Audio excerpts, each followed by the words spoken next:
This is BBC Radio 4. And now Penelope Keith stars in our afternoon play. After a lifetime in public relations, Agatha Raisin is about to fulfil her dream of retiring to a cottage in the Cotswolds. We join her leaving party in London. Oh, quick, she's coming. Hide the flowers. The banner isn't straight. What's the leaving do, not the Sistine Chapel? Is everyone ready? Aggie! 2, 3, 4. For she's a jolly good fellow, for she's a jolly good fellow, for she's a jolly good fellow. Yes, thank you. Enough. And so say all of us. Enough, please. I do have a train to catch. Speech, come on. Don't be shy. Oh, dear. It is the end of an era, really. Mr. Pedman tells me you'll all keep your old jobs. Of course, you'll be Pedman promotions, not Raisin promotions. Shame. Thank you, Roy. And I wish you all good luck. As politicians get grubbier and pop stars tackier, your lies will have to be even bigger. But never forget the lady who taught you all to lie so beautifully. Agatha Raisin. Goodbye. Mrs. Raisin, I got you a present. Oh, Lucy, you really shouldn't have. It's a photo frame. Yes, I guess that. I have seen one before. I just thought you're at an age where your memories must be very precious to you. Thank you, Lucy. I must buy you a diary. One day you can get a life to put in it. Oh, Aggie, sweetie, we're going to miss you. Roy, it's the Cotswolds, not Timbuktu. You can still visit. Got you a present. Why does everybody want to be nice to me now that I'm going? Well, I couldn't get you a gold watch. I didn't want to remind you of your advancing years, so I've got you. A gold cigarette lighter. Thank you, Roy. Every time I light up, I shall think of you. Agatha Raisin by M.C. Beaton. Dramatised for radio by David Semple.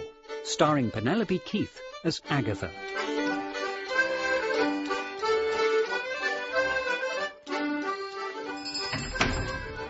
Morning. 20 Benson and Hedges, please. Oh, good morning to you, too. Sorry, I have just spent half an hour behind a tractor that was going at 5 miles an hour. 5 miles an hour. Must be in a hurry. Here, $4.99, please. Do you by any chance have a list of village activities? Well, there's line dancing in the village hall on Wednesdays. Yes, there probably is, but I mean evening classes, societies. Let me have a look. Oh, you're in luck. You've come just the right time for the biggest event of the year, the Carsely Village Baking Competition. A baking competition? That's right. Who can bake the best cakes, the best pies, look, the best quiches. And that's the highlight of the year, is it? Well, thank you for the cigarettes. Just out of interest, this baking competition, who's the judge? Oh, Reginald Cummins Brown. He lives next door to you. You'll like him. He's an incomer, too. Oh, really? How long has he lived here? 25 years. Vera! Ah, hello, old thing. It's only me. Reg, who was that woman you were talking to? That's our new neighbour, Mrs. Raisin, a huge PR lady in London, so she kept telling me. I know the type. Hair that comes from a bottle, and a mobile phone. She'll rip down the honeysuckle, and she'll stick up a satellite dish. Well, she seems a decent enough sort, asking me about the baking competition. Oh, I get the picture. She waltzes into this village and wants to take it over. She wants to run the place. Well, she won't succeed. We don't need that type around here. If you say so, dear. Evening, just after 7. Now on BBC Radio 4, it's time for Front Row. Francine Stock looks back. Hello. Hi, Aggie. Roy. How's the Cotswolds? Been chased round the barn by any horny farmers? I've only been here a week. I haven't gone native. Well, you know what you said about how I could come and visit?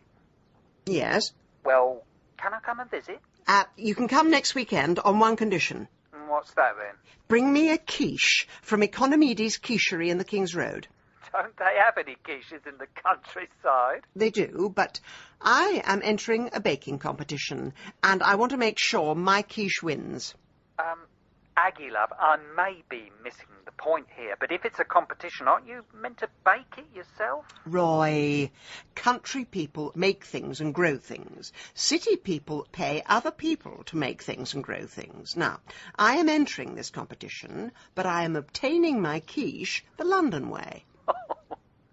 Oh, Aggie, PR lost its #1 star when you retired. Oh, smell that country air. It's much fresher than London. I know, I'm having to smoke an extra 10 a day just to compensate. Now, over there, that is Vera Cummings Brown.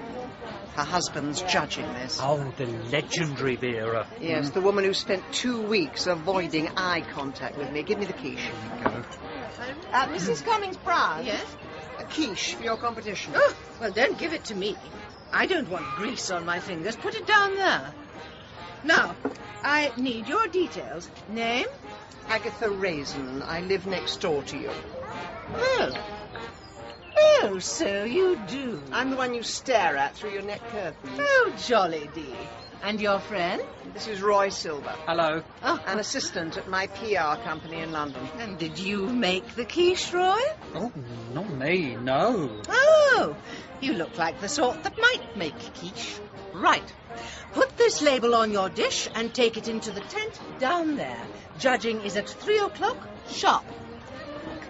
So, that's Vera next door, eh? Does she live in a thatched cottage? Yes, why? Just wondered if I could set fire to it. I'll lend you my lighter. Excuse me, is this where we put the quiche? Oh, that's right, miss. Oh, made that pie yourself, did you? Of course I did. Oh, you ain't looking for a new husband, are you? Been there, done that. Never again. Wow. Good luck, miss, you'll need it. If Cummings Brown is the judge, my money's on Nancy Cartwright. Really? Well, we'll see. I think the village might be in for a shock this year. Nice talking to you. Righto. Oh, you pulled there, Aggie. Don't be ridiculous, Roy. Right, I'm off to win some anchovies. Keep your voice down and pretend to be normal. Special commendation for her superlative elderflower wine. And now, the prize for this year's quiche competition. The overall standard was very high and does you all great credit. Oh, for God's sake, get on with it. But there can only be one winner, and she is Nancy Cartwright. What? For that pile of scrambled eggs? Aggie, shush. Thank you, Reg. Thank you ever so much. And here is your prize. £10. £10. How's she going to celebrate? Crack open a bottle of Liebfrau milk? Mrs. Raisin, we do not have the facilities to retain unsuccessful entries. What would you like us to do with your quiche? I neither know nor care. Oh, there's no need to be quite such a sore loser. Well, waste not, want not. I'll take this home. Reg can have it for supper. I'm going out tonight. Fine. I hope his stomach can retain unsuccessful entries. Don't start. Come on. Hello, Mrs. Raisin. Cooey, Mrs. Raisin. Who the hell is... Oh, we meet at last. My name is Mrs. Bloxby. My husband is the vicar here, and we were just saying we must invite our new neighbour round for toasted tea cakes. I'm on a diet. Oh, well, I'm sure we can rustle up some Myvita. Will we see you in church tomorrow? If you do, it'll be a miracle. Nice talking to you. Come on, Roy, we're going. Sorry about my friend. She's just had a traumatic experience. Coming second. It's never happened before. Reg? Reg, have you seen my Ouija board? What Ouija board? Oh, pay attention. The one I use in Blithe Spirit. I'm 10 minutes late for rehearsals. I've got a splitting headache, and you make no effort to help. Oh, that's the microwave. I've heated up some of that Raisin Woman's quiche for you. Actually, it looks quite appetizing. Much as I can't stand the woman, I'm surprised you didn't let her win. Well, she did face some very stiff competition. Well, I know why I didn't win. Because I haven't got what Nancy Cartwright's got. What? Boobs like twin airbags? Oh, shut up and pour some more gin. I mean, I went to all the trouble of trudging around the shops. Excuse me, I did that. Well, I sent you. I hired London's very best pastry chef, but he gives the prize to salmonella on toast. Oh, well, I hate to interrupt your embittered rant, but I really do need some beauty sleep. I'm on the early train tomorrow. I'll drop you off on my way to church. Oh, no, Aggie. You've not found God, have you? I need all the friends I can get. I mean, right now, what have I got to look forward to? More gin?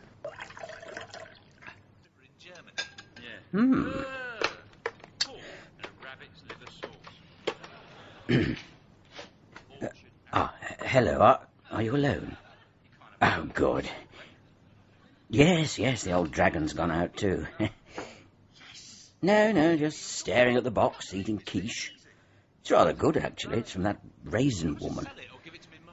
What? Of course we'll really do it. Oh, believe me, Nancy, we'll have another go, and we will make a break for it. Look, hold on, I'm not feeling too clever. No, look, I better go. Ooh.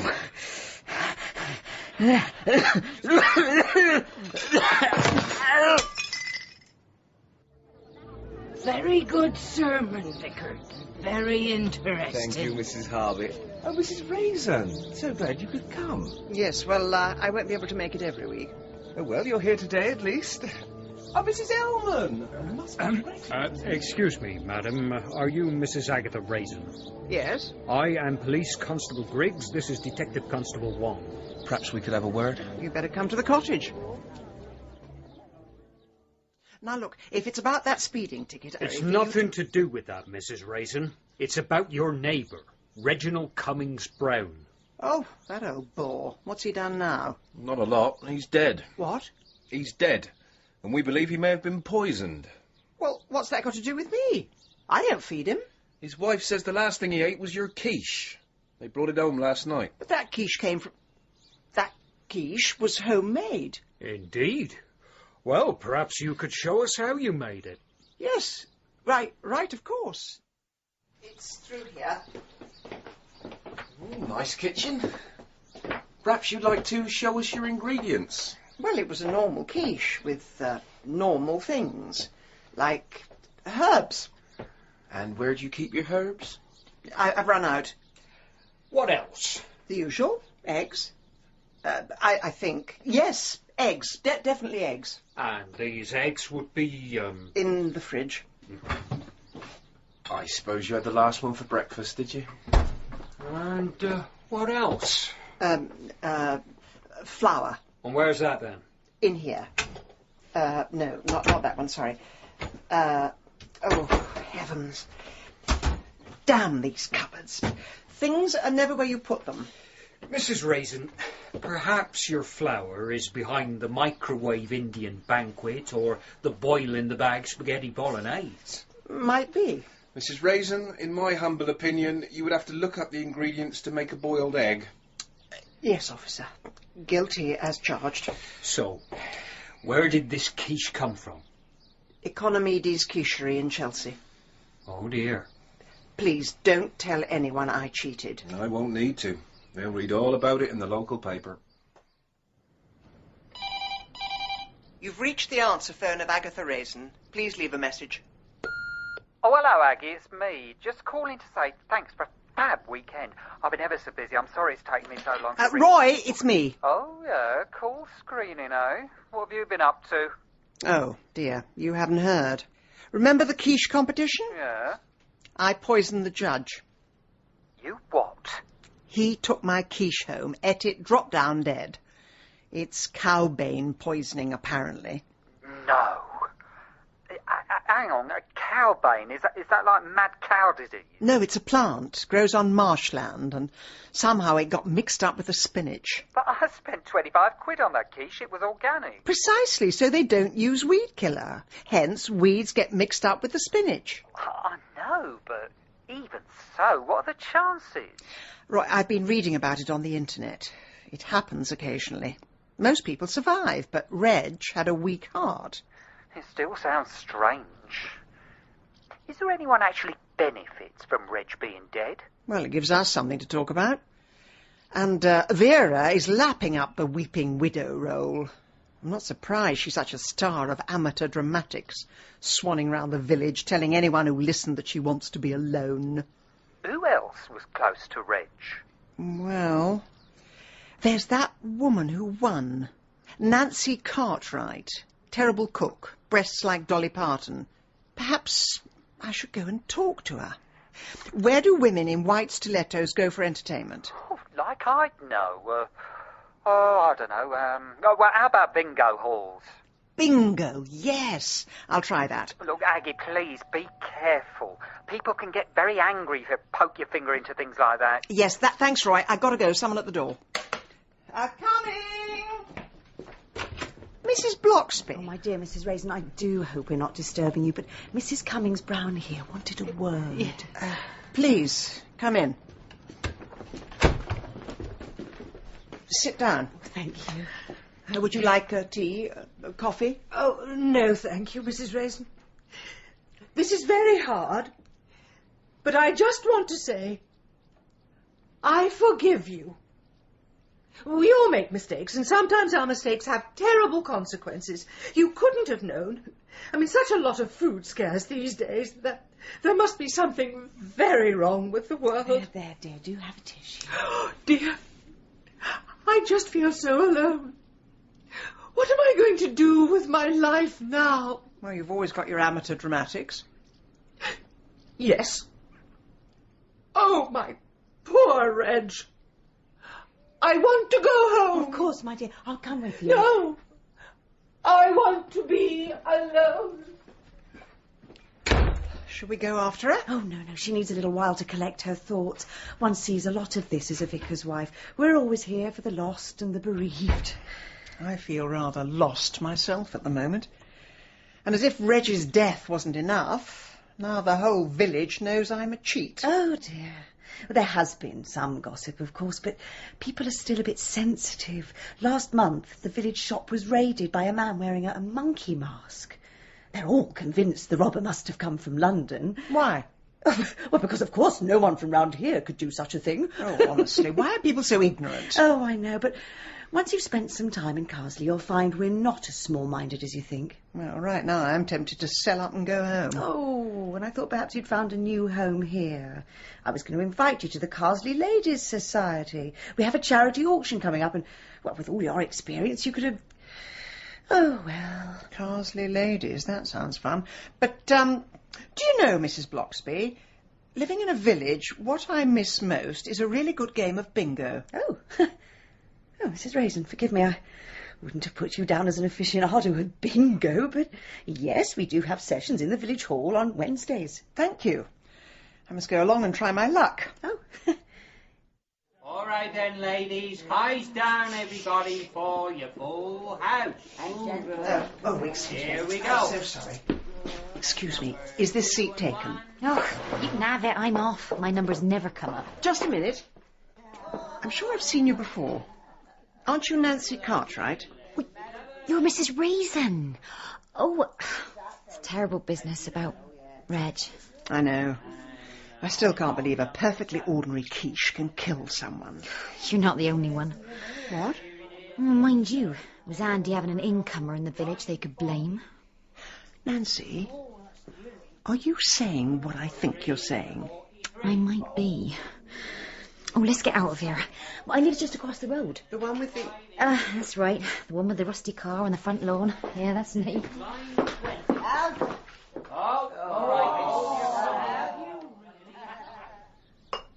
It's dry London gin, Angostura bitters. I never liked the stuff till Reg got me onto it. Thank you. Nancy, what do you really think happened to Reg? I don't know. Reg was a randy old bugger. He said I was the living spit of Marilyn Monroe, the only woman he'd ever loved. Oh, but he said that to lots of women. Did Vera know? Of course she knew. Never seemed to mind, though. Oh, come off it.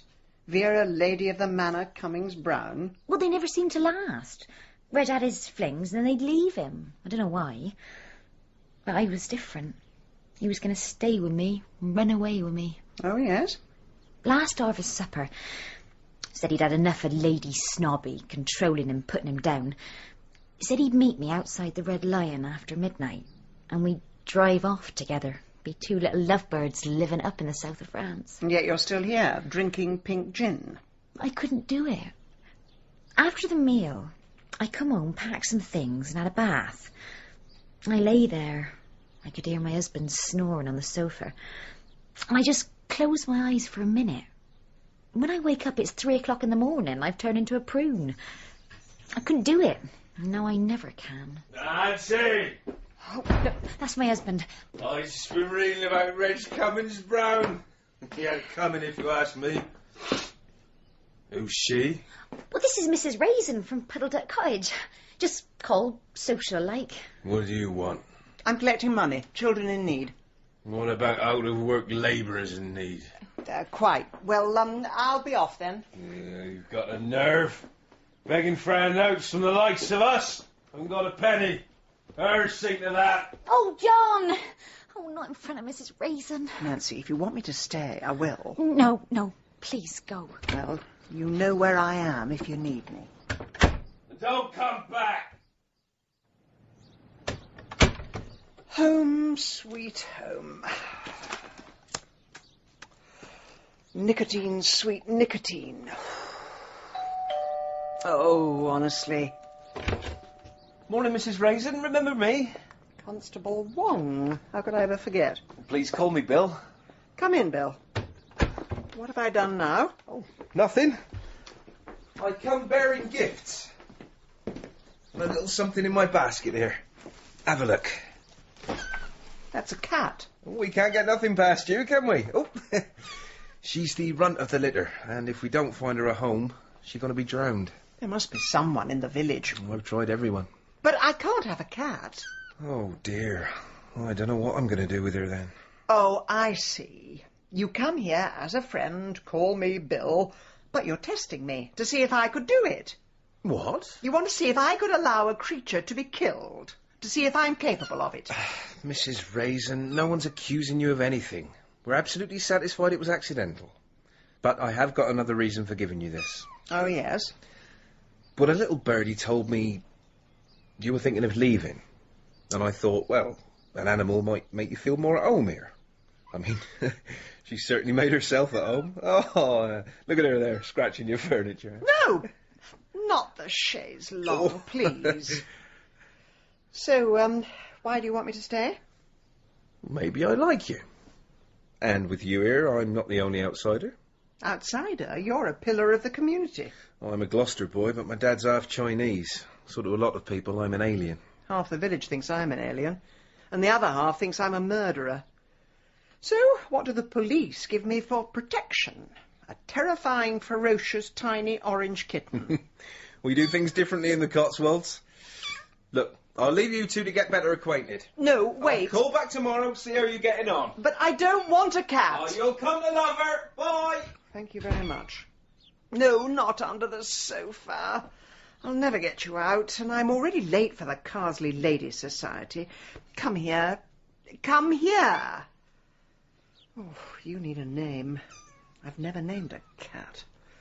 Back in London, I'd hire market researchers and road test the alternatives with demographic groups, but I think I'll call you Chivers.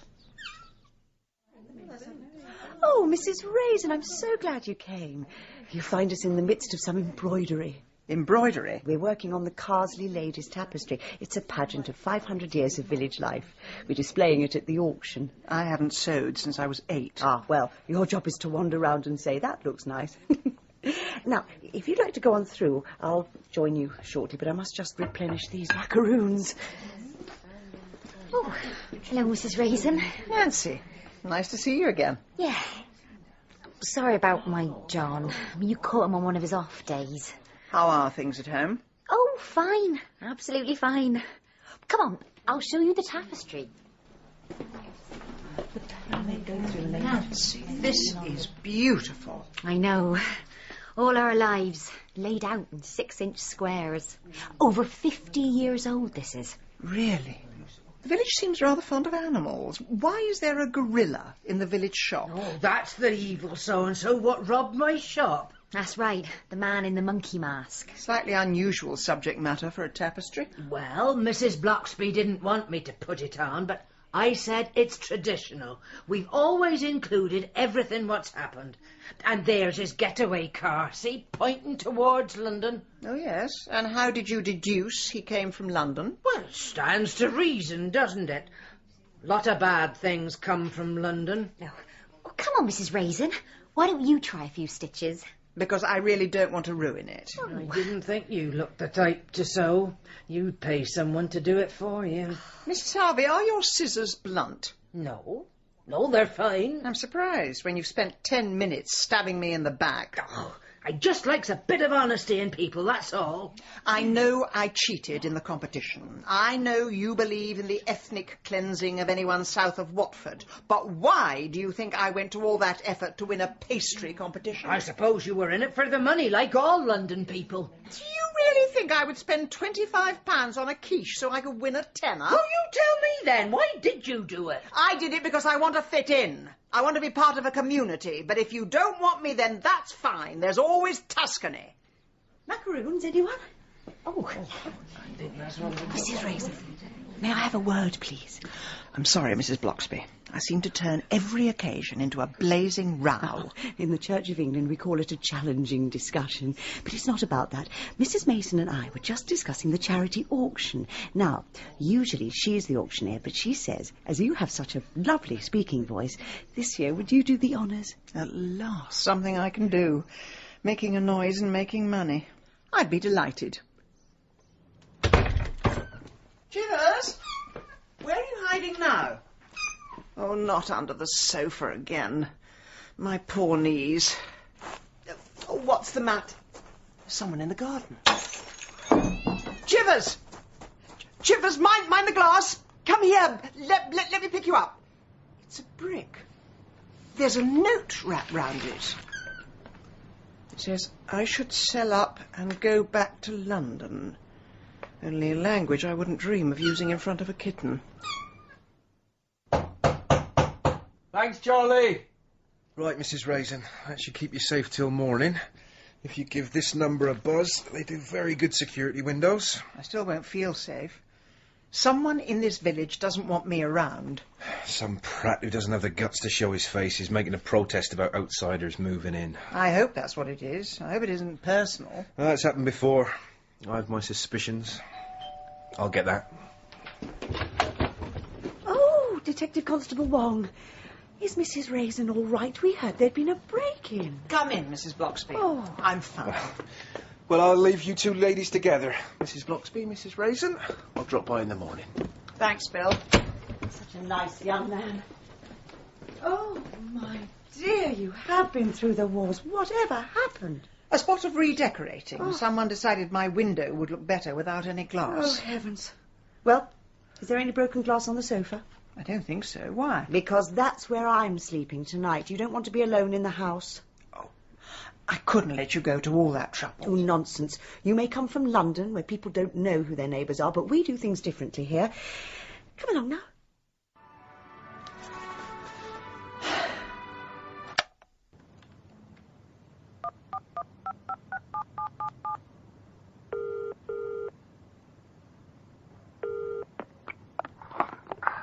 Hello? Roy, it's me.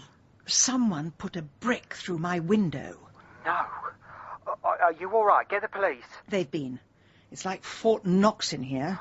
And I've got Mrs. Bloxby downstairs, but I still don't feel safe. Well, what can I do? I'm 18 miles away. Well, I know it's short notice, but can you come down for the weekend? I mean, there's a charity auction. You'd love that. Well, I'm snowed under with work. I'm doing an Easter egg campaign and I'm meeting Dawn French, who's going to be the Easter Bunny. Oh, Dawn French is more important than me, is she? No, I never said that. Let's not forget who got you that job. Other people on the panel thought you were superficial, but I said no. This is a man with real integrity. All right, all right. Also, I found out Reg had affairs with several women, which points the finger at Vera. But the police say she never cooked. She had a brand new fitted kitchen, and she'd only ever used the microwave. Aggie, it's the middle of the night. Stop playing detective. I'm not playing. I'm deadly serious. I'll see you Friday. All right. Night-night. That's right, darling. Still with Mrs. Raisin. Oh, at about midday, I should think. See you then. Bye. Good morning. Oh, Mrs. Raisin. Hope you didn't mind my using your phone.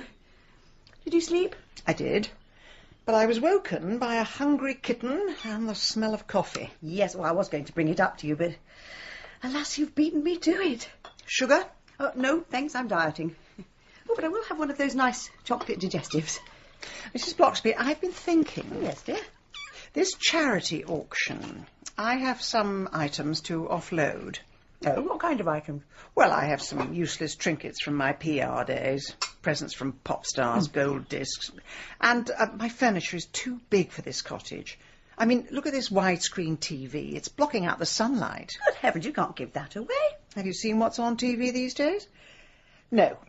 Everything must go except me and Chivers.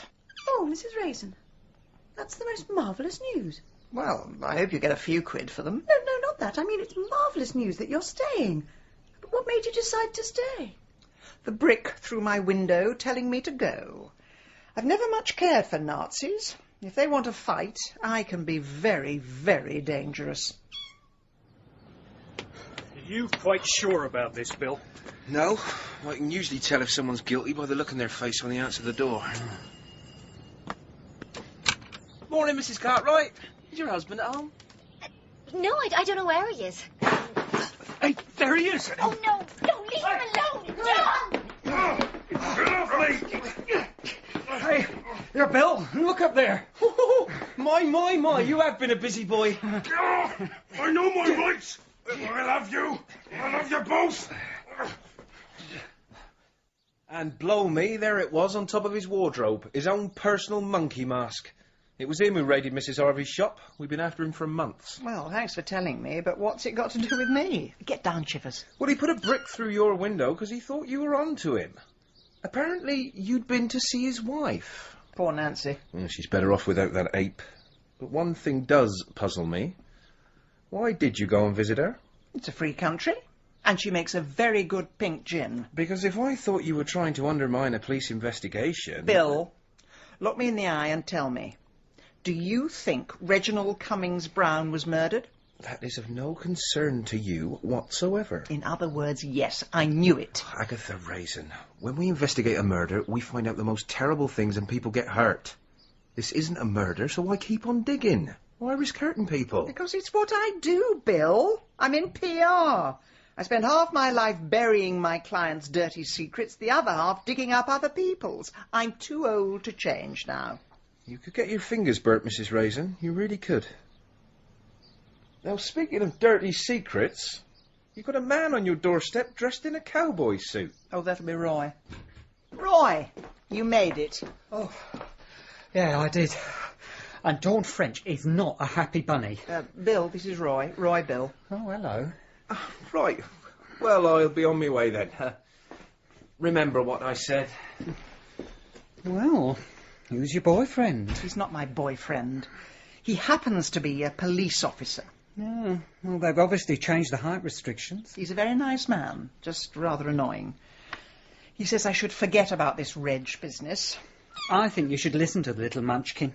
I mean, so what if she did kill her husband? She's hardly likely to do it again, is she? Roy, that's a shocking attitude. I'm not surprised this country's going down the Swanee. If you turn a blind eye to things like... Aggie, do my eyes deceive me, or is that a cat? Oh, I forgot.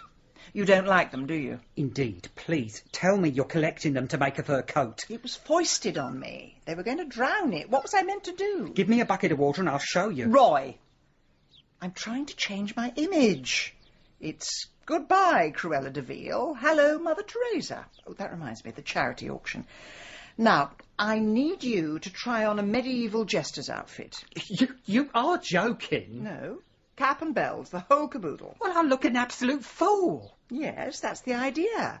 Now, you're to stand by the A44 and drum up trade. Oh, what sort of trade? Well, you know, American tourists, people in flash cars, people I can fleece. And this is you being Mother Teresa, is it? No. The cash and carry are donating refreshments. I must double-check the papers are coming. And the brass bands say they won't. But if I threaten press exposure, I'm sure they will. Just when you thought it was safe to go back to the Cotswolds, earthquake Agatha, force 9 on the Richter scale.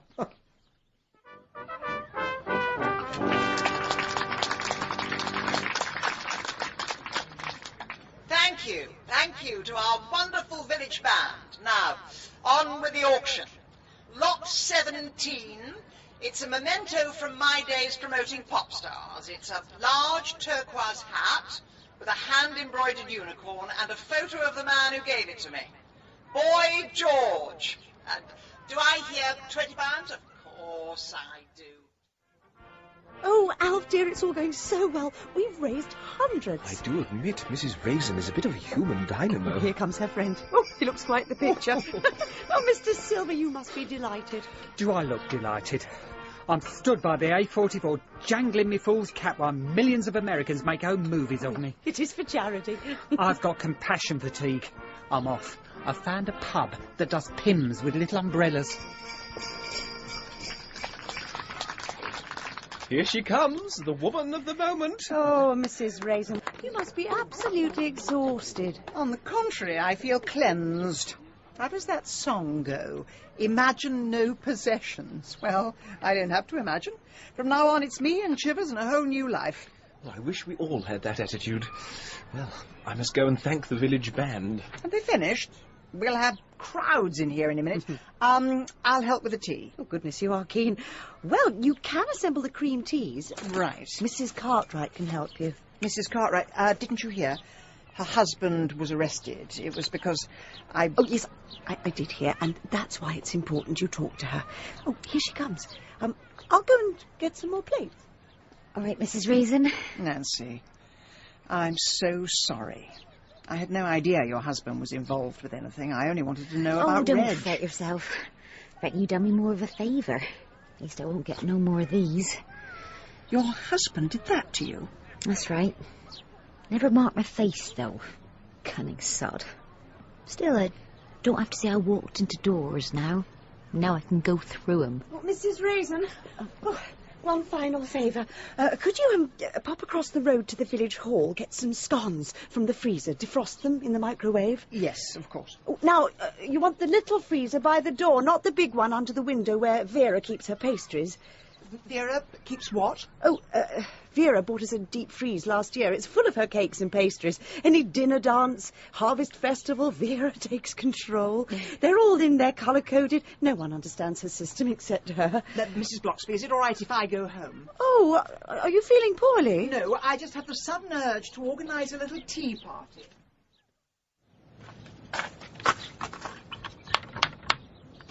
Hello, Mrs. Cummings-Brown. Oh, Mrs. Raisin, how was the auction? We raised enough to save a few souls. Oh, I would have liked to have come, but I don't feel ready. Oh, where are my manners? Do come in. Actually, I was going to invite you to my house for tea. Oh, I'll just go turn off my television. And I'll go and put the kettle on. Sugar? Oh, do, please. I couldn't trouble you for a biscuit, could I? Oh, yes. I think I've got some digestives. Oh. My word, Mrs. Raisin, your cottage looks quite bare. I beg your pardon?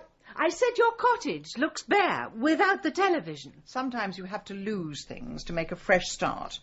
Drink up, your tea's getting cold. Oh, so's yours.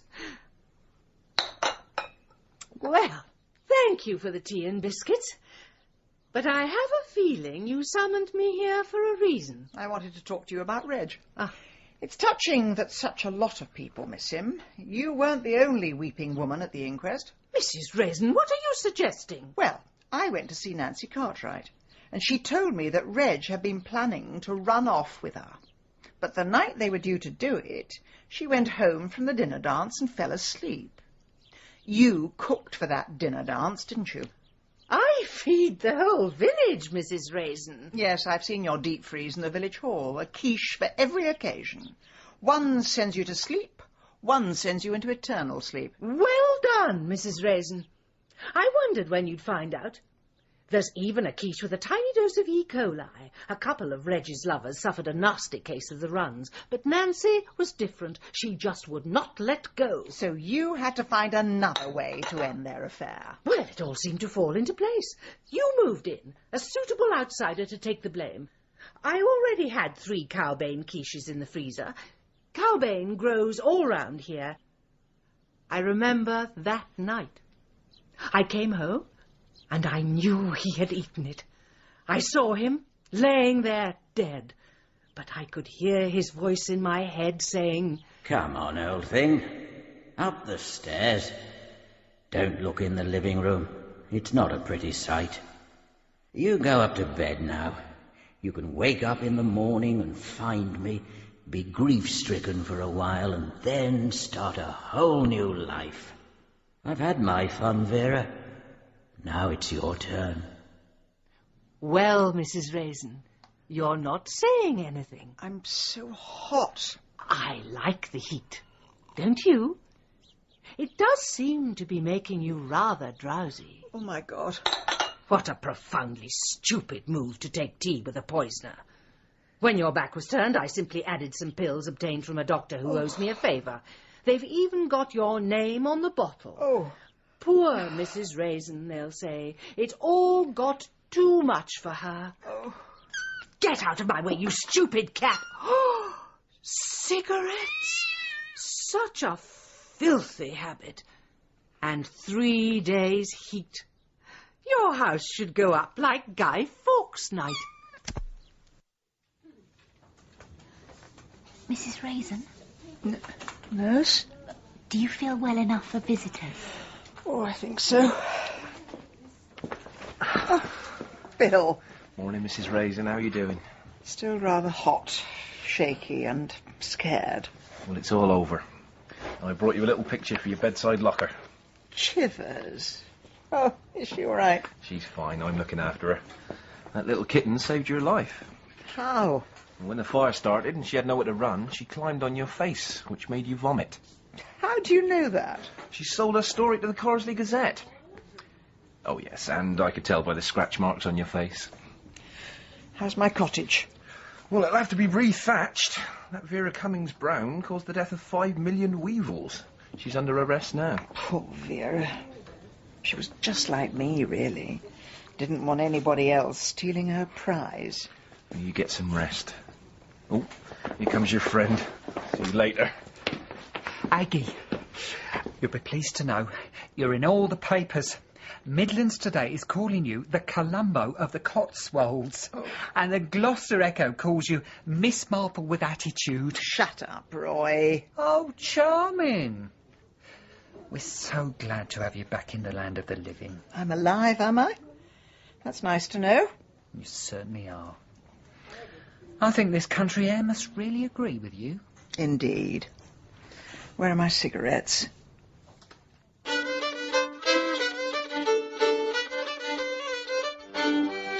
In Agatha Raisin, Penelope Keith starred as Agatha.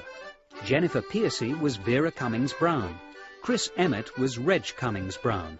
And David Holt was Roy. Mrs. Bloxby was played by Liza Sadovy. D.C. Wong by Ben Crow.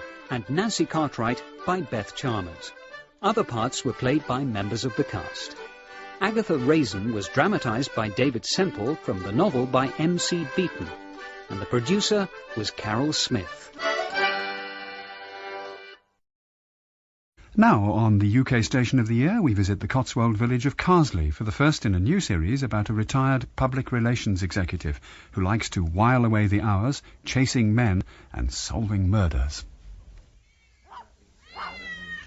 There, little Charlie.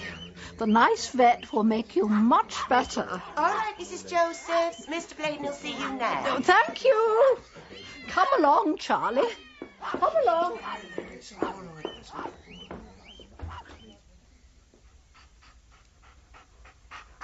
Hello, Mrs. Josephs. How's dear old Charlie? Oh, he's not at all well. Well, look at him. He's shivering. And if you try and stroke him, he winces. Well, he is a grand old gentleman now, and older doggies do get aches and pains. But he hardly touched his dinner last night, and it was lamb's liver, his favourite. Oh, I think it's just a flare-up of his arthritis. I can change his dosage of glucosamine. That'll make his joints a bit less creaky. I keep thinking there's something we must be missing. Well, aren't there some tests you could do on him? Well, I could, but it'll mean keeping him overnight. Oh, yes, but he's always happy with you. It'll be a little doggy holiday. All right, Mrs. Josephs. I'll see you tomorrow, then. There's a brave soldier, Charlie. Good boy. Oh, hello again, Mrs. Josephs. What can we do for you now? Well, if Charlie's going to stay all night, I've brought him his special blanket, and I've got a list of all the things he does and doesn't like. I'll pass it on for you. Now, he won't touch sausages, and anything in a tin makes him nauseous. I know just how he feels. I'll go and tell Mr. Blaine. Mrs. Josephs, you can't go in there. Mrs. Josephs, I was just about to phone you. Hello, little Charlie. What's happened to him? I'm afraid he reacted badly to the anaesthetic. Anaesthetic? Well, you never said he needed an operation. He suddenly took a turn for the worse, and I had to act fast. But I'm afraid we lost him. Oh, Charlie. My poor little Charlie. What has he done to you?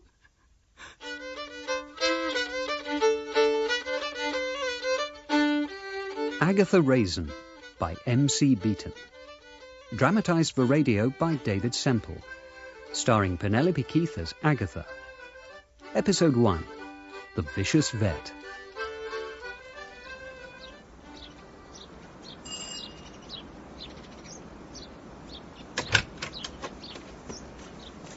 Mrs. Bloxby, how lovely to see you. Oh, Mrs. Raisin, please tell me it isn't true. What isn't true? That you're leaving us.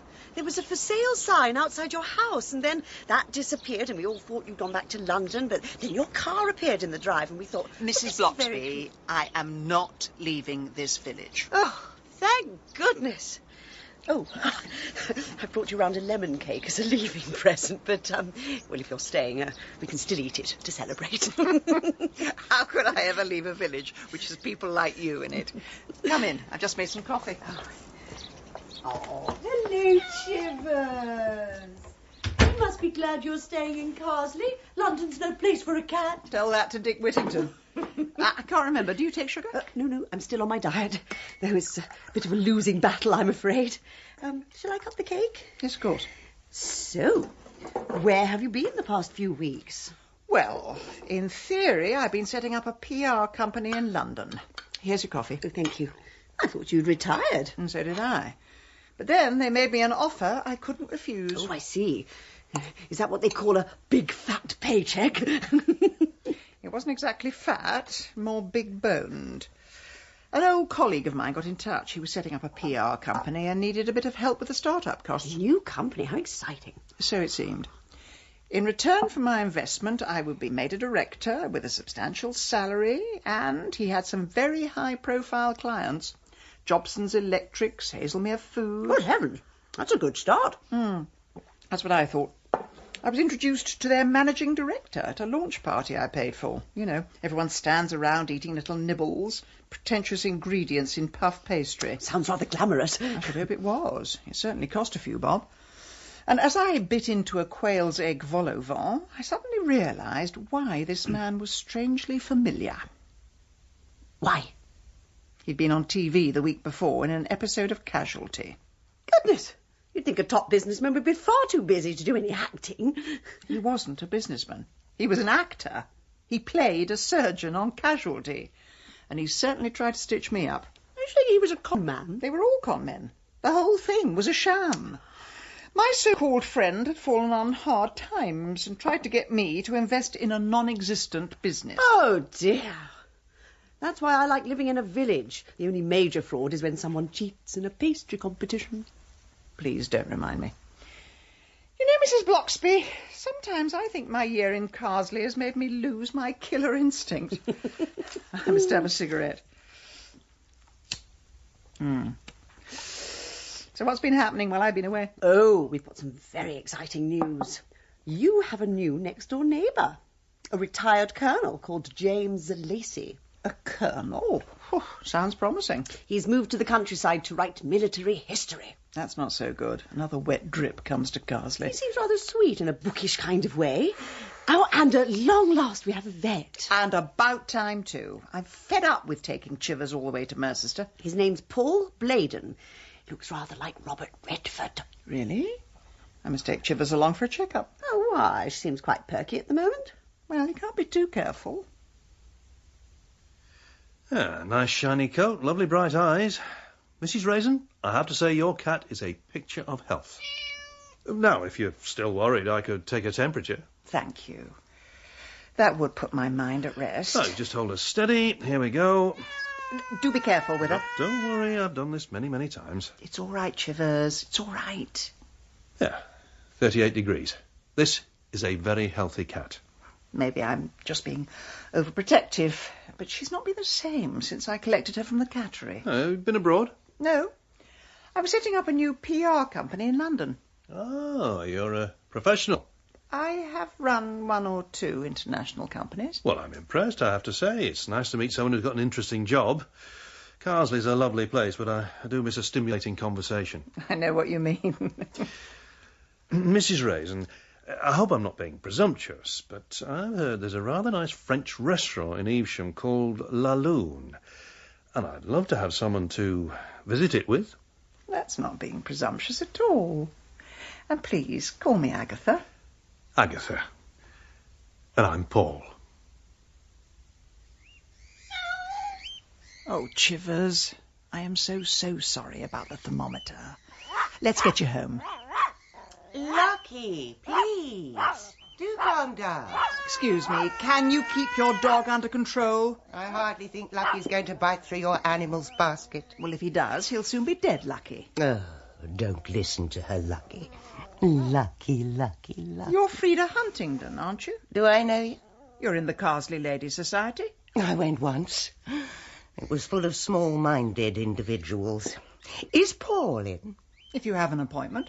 Oh, I don't need one of those. Paul! Darling. Frida, come in. Don't worry, Chivers. The nasty animal has gone, and she's taken her dog with her. Well, Chivers, what shall I wear to impress your lovely vet? I have got this little black dress. Oh, hang on, I'm coming!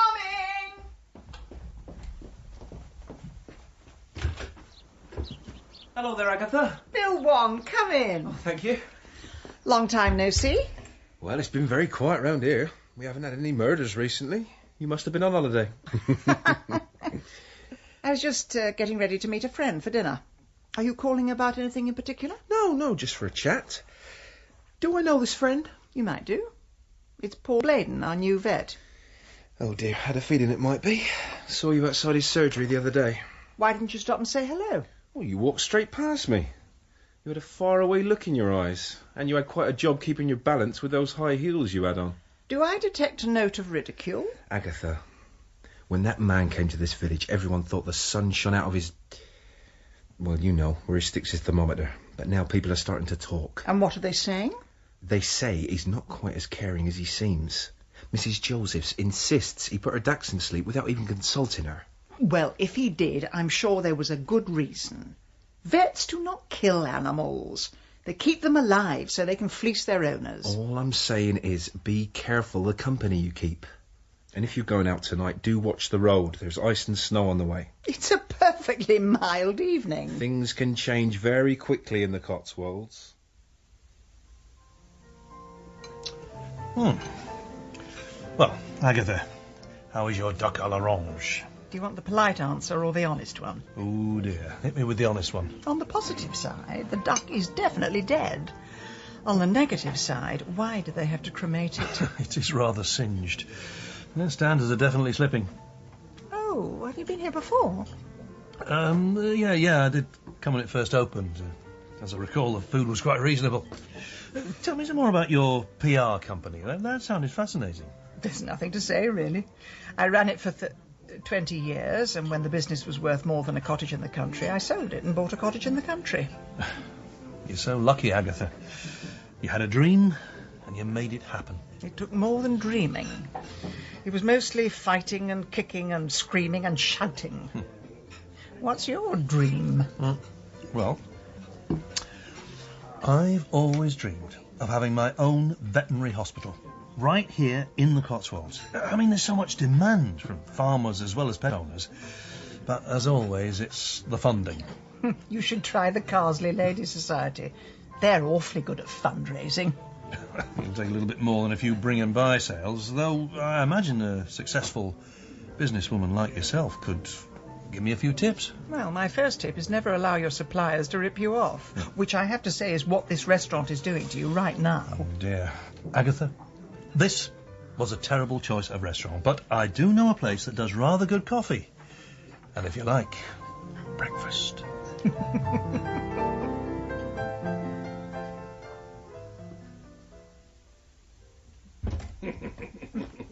So, how long have you lived here for? 10 years. Before I started working in Carsely, I had a practice with my brother in Evesham. What made you leave? I'm always in the mood for an adventure. Now, let me take your coat. Paul, I'm... Oh, Agatha, please. What's the matter? Well, it's just been such a long time. Oh, don't worry. It's just like riding a bicycle. I beg your pardon? I mean, you don't forget. Thank you for that image, Paul. I'm sorry, and thanks for supper. And if I have any fundraising ideas, I shall be in touch. Oh, Agatha, can't you at least stay for coffee? I'm on a detox. You've had far too much to drink. Then I'll drive slowly. It's snowing. Good. I'll have the road all to myself.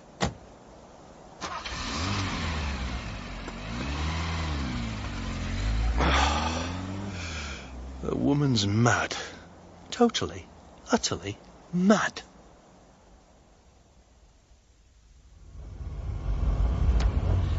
Dear God, I know I haven't spoken to you for 30 years, but please get me home safe. Well, thanks for nothing.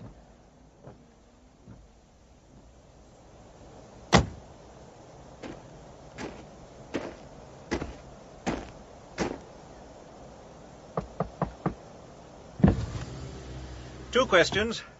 Number one, are you all right? Yes, I'm fine. Just a bit shaken. Number two, where on God's earth did you learn how to drive? Excuse me. It is extremely hard to navigate on ice. Well, Torval and Dean always used to manage. My brakes weren't working properly. No, so should have increased your stopping distance to at least 6 inches. There is no need to be so angry. I hardly touched your car. Oh, well done, you. Just a slight dent as opposed to the usual 5-car pile-up. Look, I'm fully insured, and I take full responsibility. Here's my card. Oh, Lord. What is it now? You're my next-door neighbour. What? You must be... James Lacey. Oh. Well, at least that means we're both going in the same direction. Yes, so it does. You can go first. I refuse to be rear-ended twice in one night.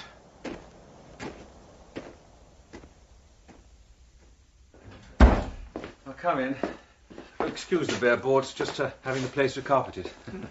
Here you are. These are my insurance details. Thank you. I am sorry if I flew off the handle, but my car is a very precious thing. It's my only way to escape from this world of coffee mornings, village fetes, and infinite cups of tea. No, you don't like it here? No, it's not that, but I came to the countryside to write a book. And every day there's a queue of women popping in with homemade scones, gingerbread men, gingerbread cats.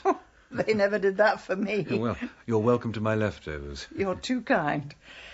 What's the book about? The Peninsular War. It's my specialist subject. Did? My specialist subject is the price of cigarettes in supermarkets in Gloucestershire.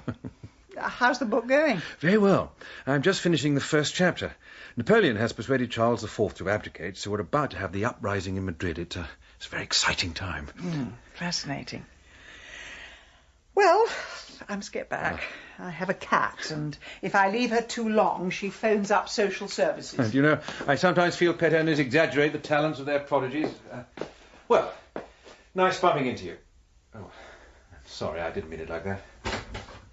Good night, Mrs. Raisin. Good night, Colonel Lacey.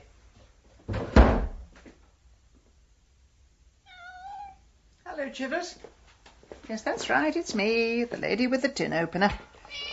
I've just been to see your vet, only I wasn't quite ready for his treatment. I better phone and apologise.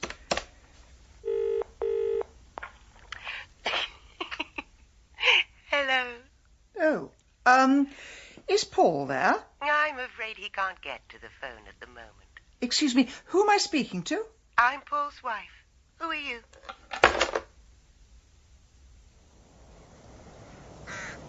Good morning, Lord Pendlebury. What? Who the devil are you? I'm Paul Bladen, the new vet. You wanted me to tie back the larynx of one of your horses? Oh, yes. Lucky Jim. That's him, over there in the stables. Do you have any staff who can assist me with this? What? My staff have better things to do than holding your kit bag. Last chap always seemed to manage on his own. And I shall see you in an hour or so with my bill.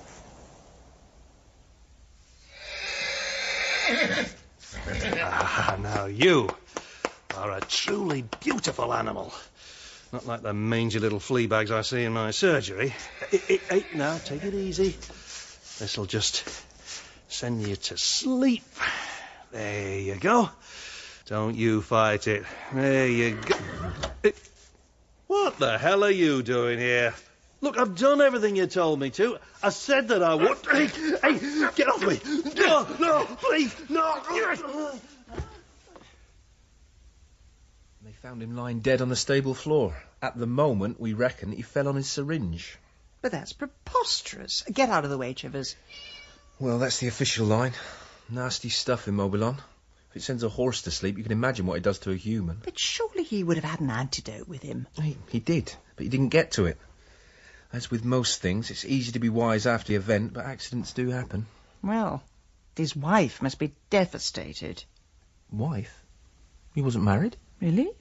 Oh, I thought he was. No, he never married. I reckon his motto was, why settle for one slice when you can have the whole cake?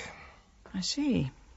So what was Paul doing to this horse? Tying back its larynx. What on earth for? Well, to stop it roaring on the racetrack. What a hideous thing to do to a horse. Here we go, city folk getting soppy about animals. I'm sure he had a good reason for it. Lord Pendlebury loves his animals. Horse only died because there was no one around to revive it. When I went to see Pendlebury, he was weeping because a beautiful creature had died. Mind you, when I told him a human being had died too, he said yes, but that was only a vet.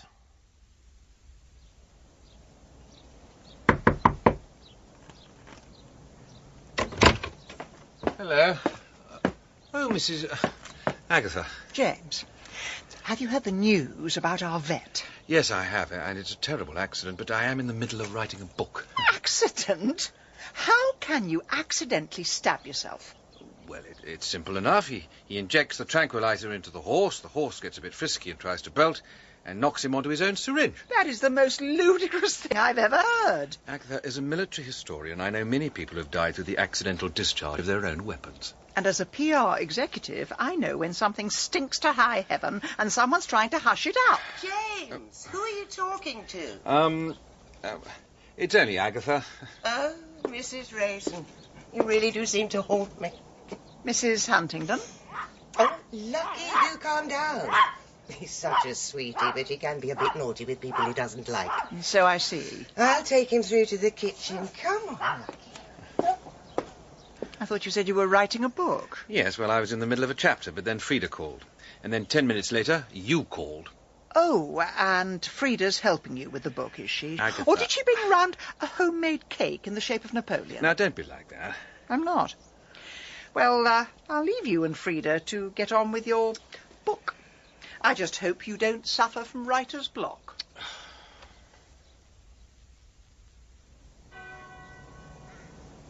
Mrs. Bloxby, sorry I didn't get a chance to speak to you in church. That's quite all right, Mrs. Raisin. I had a lot of people to see.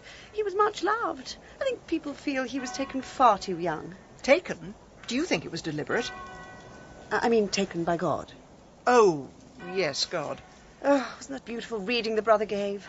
Lord, you made us stewards of this creature. If it is your will, restore it to health and strength. Sorry, Mrs. Bloxby. Did you say that was his brother? Oh, yes, that's right. Peter Bladen. He's a vet, too. Oh, not very imaginative parents. One named Peter, one named Paul. I must go and pay my condolences.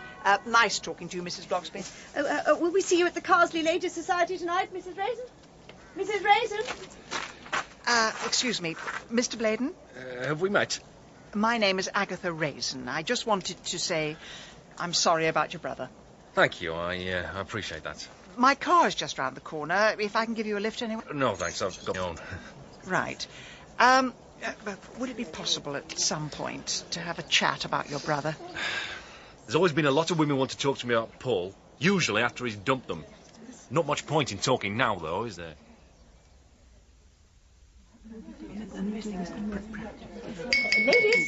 Ladies, now, in view of this week's sad events, we've cancelled Mrs. Mason's display of Turkish belly dancing, and so this evening is going to be a rather more subdued affair. But before we go any further, I must just read the minutes of last week's meeting.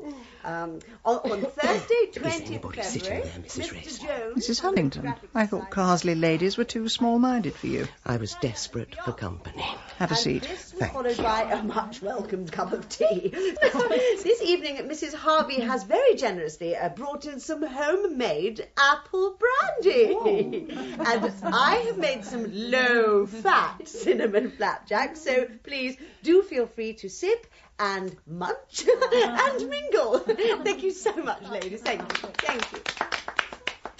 Well, Mrs. Raisin, he's all yours. Who is? James Lacey. I'm through with him. I beg your pardon. What on earth makes you think I'm interested in James Lacey? The way you try to hold your stomach in whenever he's near you. Your imagination is even more lurid than your makeup. James is my next-door neighbour. Nothing more. Really? Well, anyway, I hope you do better than I did. All he wanted to do was talk about his book, when I just wanted to bite the buttons off his cardigan.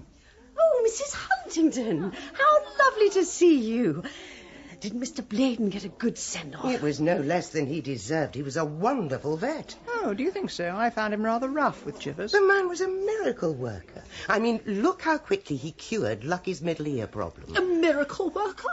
What are you talking about? Bladen was a murderer. Mrs. Joseph, you're not still going on about your old dachshund, are you? Charlie was just suffering from a bit of arthritis until Bladen got his claws into him. I don't mean to seem insensitive, Mrs. Josephs, but Charlie was a rather old dog. Just a bundle of bones, really. Not long for this world. Charming. I hope no one ever says that about me. Well, Mrs. Huntington, I'm not surprised you're standing up for him. Your dog wasn't the only one to get the full treatment on his operating table. How dare you? Still, at least he cared for one animal, even if it was one with the morals of an alley cat. Goodness, it is getting hot in here. Mrs. Huntington, come and try some of my flapjacks. You malicious old crone. This way, Mrs. Huntington. Well, you certainly rattled her. I've bitten my tongue for long enough. They've all tried to hush me up, but I know things. About Paul? About why he came to Carsely and what he was up to. Come to my house tomorrow, Mrs. Raisin. I'll tell you all about Paul Miracle Worker Bladen.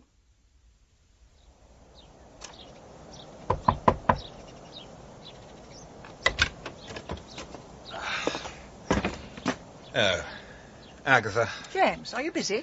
Well, I am in the middle of writing a book. Are you still doing that? Yes, it may surprise you to learn they do take considerably more than a week. Well, there's someone I want you to meet. Oh, not another coffee morning. No, somebody else in this village seems interested in Paul Bladen. You're not still hawking your conspiracy theories around, are you? I am looking for the truth. Something I thought would matter to an historian. Still, I suppose your book won't bother with that. You'll just recycle fashionable opinion. Mrs. Raisin, I don't know about you, but I pay a large amount of tax, so those nice chaps at Scotland Yard can worry about this sort of thing for me. James, some things in life are too important to leave to the professionals. This country would fall apart if it wasn't for volunteers. I mean, where would the NHS be without the St. John Ambulance Brigade? Well, I'm so glad to hear you're doing it out of community spirit. For a moment, I thought you were just being nosy. Will you come and see her or not?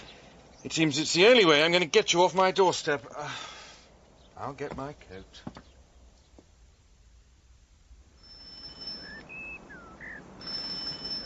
Mrs. Joseph's is taking an awfully long time to answer. Well, Agatha, haven't you noticed? In a whodunit, when anyone says, come and see me tomorrow, they'll always be found dead in the next scene. Don't say that, James. Not even as a joke. I do think this door is locked. Mrs. Joseph's? Mrs. Joseph's! She must have gone out. James, maybe I've spent too long living in London, but when I go out, I tend to lock the door. Oh.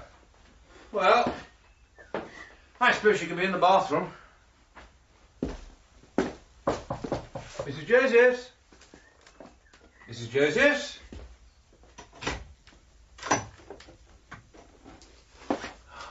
Oh, no. It isn't possible. I'm afraid it is. Oh, what do you think happened to her? I don't know. She's stone cold. Doesn't seem to be any sign of a struggle, though. The poor woman. Have you got one of those mobile thingamies? Somewhere in my bag. Here it is. You phone the police. I need a cigarette. You can't smoke in here. Why not? There's a dead body there. And your point is? They will need to identify the cause of death. Well, they're not going to pin it on secondary smoking, are they? There's ash flying all over her. Will you just make the phone call? Does one use this thing? I'll do it. Hold the cigarette. DC Wong, please. Bill, it's Agatha. I'm afraid we've got another body for you.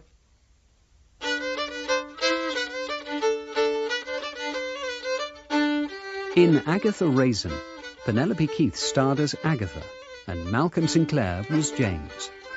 Mrs. Bloxby was played by Liza Sadovy, and D.C. Wong by Ben Crow, with John Glover as Paul Bladen and Ewan Bailey as Peter Bladen. Gilly Mears was Frida, and Joanna McCullum Mrs. Josephs. Agatha Raisin was dramatised by David Semple from the novel by M.C. Beaton, and the producer was Carol Smith.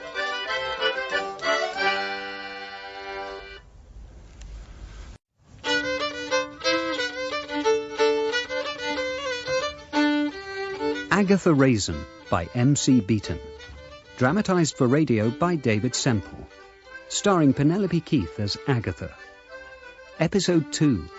The Body in the Bathroom. Oh, Lord. I came to this village for a quiet life. Now I'm stuck in a bathroom with a dead woman. Welcome to Carsely. We do seem to have more than our share of the dearly departed. She looks quite peaceful, though, sitting there with a book in her hand. Well, she was a librarian. Even in death, she looks as if she's glaring at us to be quiet. The police are taking their time, aren't they? Probably stuck behind a tractor. Not that they can do much here. I suppose not. I hope when I go, I'm alone and peaceful with a good book beside me. Oh, look. It's the new Maeve Binchy. What's that in her other hand? Agatha, I really don't think you should touch her. She's holding something. I'm going to try and wrench it out. Agatha, that's an appalling thing to do. Don't you dare. It's a syringe. Thank you for listening to me. Don't worry, I'll put it back. With your fingerprints all over it. I hadn't thought of that. Insulatard Flexipen. Oh, that'll be insulin. Was she diabetic? She must have been. But what if it wasn't insulin?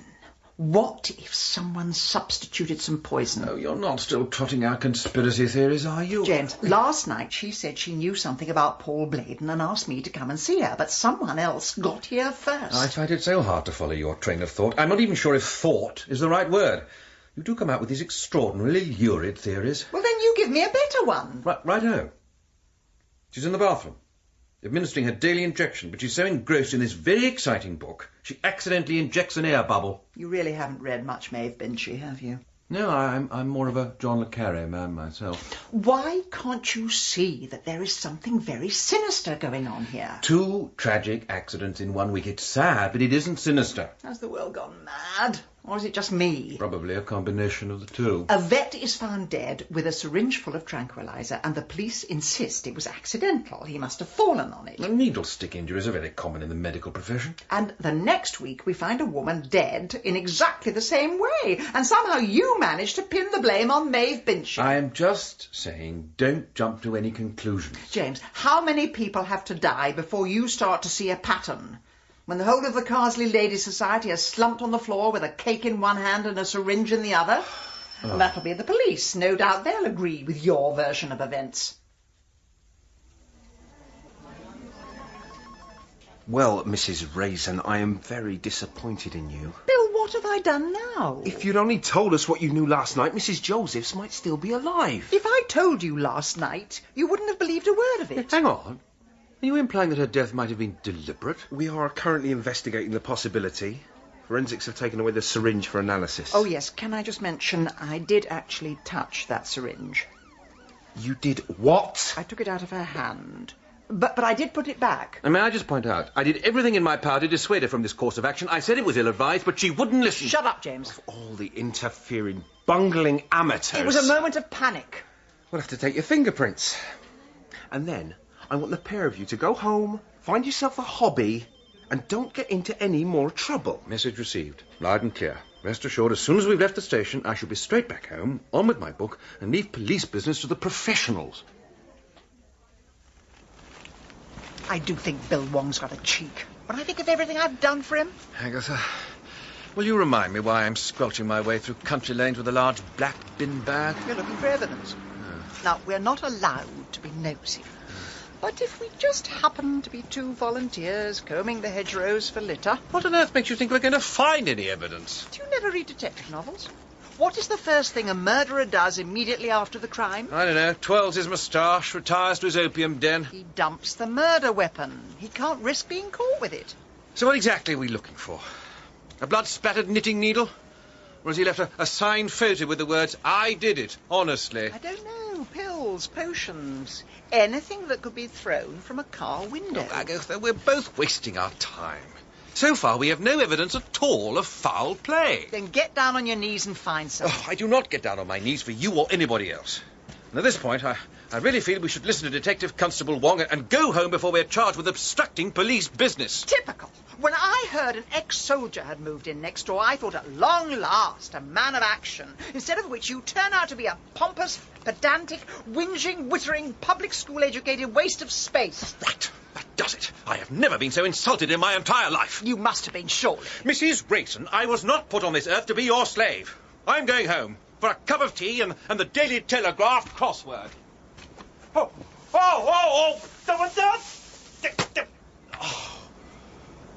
bastard. Buggeration. James, are you all right? What do you think? I've now fallen in a ditch. This is unlikely to go down as the happiest day of my life. Hold on, I'll pull you out. No, please don't you bother. I know what would happen. You would fall in.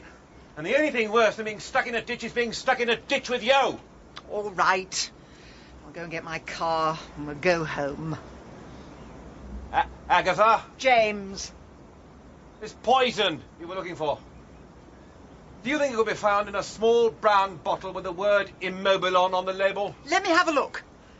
Just by my feet. James, you are a genius.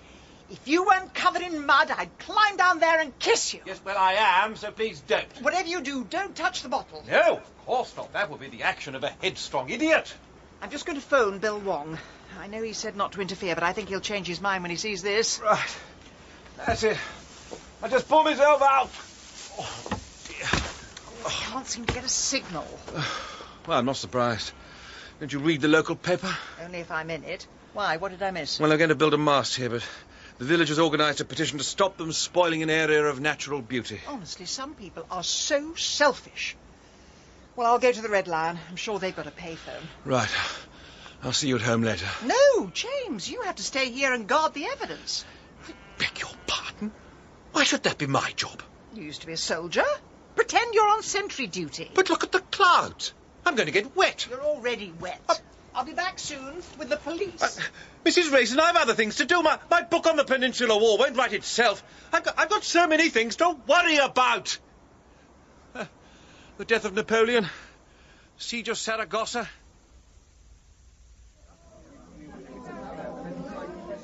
Oh, hello there, Mrs. Raisin. Mrs. Huntingdon.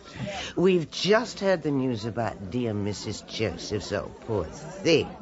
She was looking a little frail last night. Mrs. Josephs was in perfect health until someone broke into her house and killed her. Oh, dear. You're not still acting out your little Miss Marple fantasies, are For you? your information, I have just found the poison the killer used. No. Yes. Now, where's the payphone? Oh, it's just at the end of the bar, but someone's using it. Oh, get a move on. You can't be serious, then. How do you know it's poison you found? We don't at the moment. That's why we need the police to confirm it. Who's we? Myself and James Lacey. Oh, are you still trying for that little flirtation with him? It's so nice when someone has a fling later on in life. Yes. Although with your alcohol consumption, I doubt you'll live long enough for many more. Touché. In any case, James and I are next-door neighbours, nothing more. Well, I don't blame you. When I first met him, I thought, ooh, a colonel. How exciting. How does that song go? There's something about a soldier. Well, I looked everywhere for it, but I couldn't find it. Well, James has been a bachelor so long, he's not going to throw himself at just anybody. Anyway, I've got bigger fish to fry than James Lacey. I've bumped into an old flame, and we're giving things a second chance. Much as I would love to discuss your emotional ups and downs, the phone is now free, and I have a life. You're wasting your time with him. All he cares about is that wretched book. I mean, I've been with married men before, but not one who was married to Napoleon. Hello, Bill. It's Agatha. We've got something for you.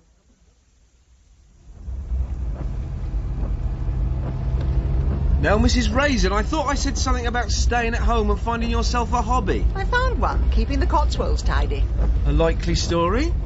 Anyhow, I'm glad you saw sense this time and let us in on your little detective games. Don't patronise me. This bottle is going to solve the case for you, and it's all thanks to me. Oh, and James, who's standing in the rain looking after it. So whereabouts did you leave it? Well, it was somewhere around here. I recognise those stinging nettles and the abandoned supermarket trolley. Pull in at this lay-by. All right.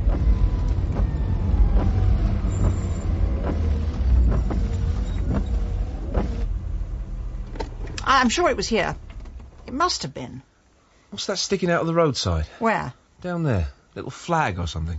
Ooh, I don't know. Let's go and have a look.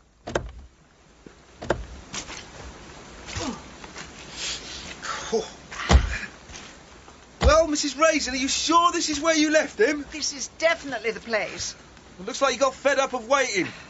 He's tied his handkerchief here to mark the spot. Give me that handkerchief. I shall use it to throttle him. Anyway, the bottle's just down there. Whereabouts? In the ditch. And try not to fall in.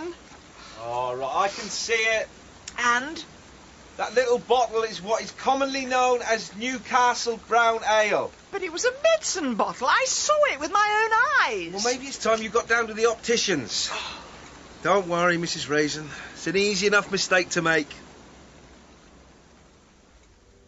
What the hell do you think you were doing? Oh, good afternoon, Mrs. Raisin. Do come in. I told you to stay put until the police got there. You know, until I moved to this village, I really believed in the concept of free will. And will you turn off that racket? That so-called racket is the greatest composer who ever lived. Oh, thank you so much for turning off my stereo. I find it so hard to manage those little buttons. And by all means, do have a seat. Oh, do you mind if I smoke? You can do anything you like if it shortens your life expectancy. Our one chance of proving it was murder. And you not only abandon the evidence, you leave a helpful little sign so the killer can come back and dispose of it properly. I had no intention of freezing to death just so you could prove your crackpot theory. And do you mind not flicking ash on my aspidistra? Oh, sod your aspidistra. When we found your carefully knotted handkerchief, the bottle of poison was not only gone, it had been replaced by a bottle of beer. Oh. Precisely. Oh. So, whoever did that must have guessed that we were on their tail. The sheer brilliance of the military mind never ceases to amaze me. Now, let's go through the facts. First, Paul Bladen is killed. Well, that's debatable. Then Mrs. Joseph says she knows his secret, and by the next day she's dead too. Do you have a black sweater? There's one thing I love, it's a non sequitur. And you'll need black shoes, black trousers, and if possible, a balaclava. Whatever for? We're going to break into Paul Bladen's house.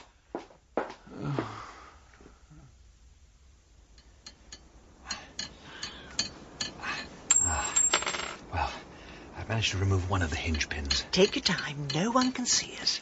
Will you just remind me how you persuaded me to do this? Was it hypnosis?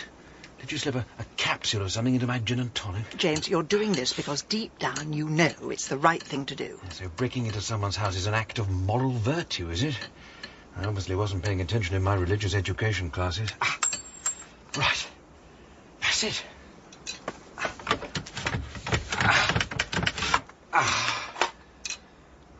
At last. Now, give me the torch. You're sure this place is empty? He lived on his own. To the best of my knowledge, the only family was his brother, and he lives on the other side of Evesham. You have to make so much mess. How am I going to find anything if I don't empty the drawers? The estate agents can tidy up. Let those parasites earn their exorbitant fees. And what are the estate agents reported as a burglary? Don't you read the papers? The police don't solve crime nowadays. They just offer victim support. James, look. What do you make of this? It's a betting slip. There are 2 drawers full of them. Let me see. Mrs. Joseph's dog, 2 milligrams of Domitor administered. Odds, survival 5 to 1. Instant death 3 to 2. Comatose 5 to 4. Mrs. Joseph's dog. Paul was a vet, and he took bets on whether animals would live or die. Question is, who was he betting with? Well, I hardly think he arranged it with Ladbrokes. No. It must all have been carried out in secret, like badger baiting or cockfighting. Oh, no, this is interesting. What is it? Some kind of list. Miss Sims, £500. Frida Huntingdon, £5,000. Agatha Raisin? Question mark. Oh, dear. When I spent an evening with Paul, he told me he wanted to set up a veterinary hospital. You spent an evening with him? It's a free country. Yes, fine, yes. Why ever not, yes. And at the end of the evening, he asked for a donation. A donation? What sort of an evening was it? A donation for his veterinary hospital. Not that there was ever going to be a hospital. I imagine not. It looks as though he needed every penny for his gambling debts. The strange thing is, I went home early that evening. He wanted me to stay for a nightcap, but I changed my mind. But I phoned to thank him for the meal, and a woman answered, said she was his wife. You didn't mention a wife. I thought you said his brother was the only relative. Oh, he wasn't married. But I have a fairly shrewd idea it was your friend, Frida Huntingdon. So you slipped out into the night and he phoned Frida. She was prepared to drop everything for him. That's one way of putting it. But the one thing that doesn't make sense to me... Yes? If he was trying to con money out of people, why on earth would he kill their pets? Well, a single woman with a cat, she loses her pet, becomes very vulnerable. And it's so much easier for Paul to move in and be sympathetic. And then maybe the best way to pay tribute to that much-loved animal is just a small donation to my hospital. Oh, that reminds me. Chivers hasn't been fed. We'd best get back. Just one thing, though. If he conned money out of all these people, why did they call him a miracle worker? It was only Mrs. Joseph who turned against him. Oh, that's easy. You like opera, don't you? Oh, well, I like the old stuff, but I do draw the line at Benjamin Britten. I mean, all those sailors and fishermen and fairies in the wood. Yes, all right. Anyway, if you went to see Aida, and it was all done in modern dress and set on a building site in Wolverhampton, what would you tell people afterwards? I'd say the English National Opera has a lot to answer for. Yes, but you've just paid £100 for a load of rubbish, and that makes you an idiot. So you might say it was innovative, challenging, ahead of its time. Anything but admit you were robbed. So all these women were waxing lyrical about the vet. Because he screwed them for every penny they had, right. Let's get back before my cat starts eating the wallpaper. Oh, dear. Well, I'm too old for this. If God had meant us to be out this late, he wouldn't have invented Horlicks. Will you stop whinging and learn to live a little?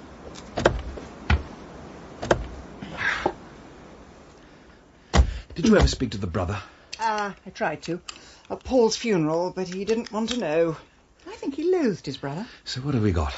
2 brothers, both vets. Who don't get on at all. One named Peter and one named Paul. James, look. There's a policeman down there. Where? At the other end of the lane. I think he's coming towards us. What on earth is he going to think? It's 2 o'clock in the morning.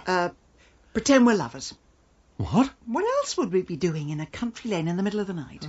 Badger watching. Do I really look the type? No, fair point. Yes. Put your arms around me. Look, is this absolutely essential? Do you want to spend the night in a police cell? No, right. Where do I put my arms? Up here? A little bit lower.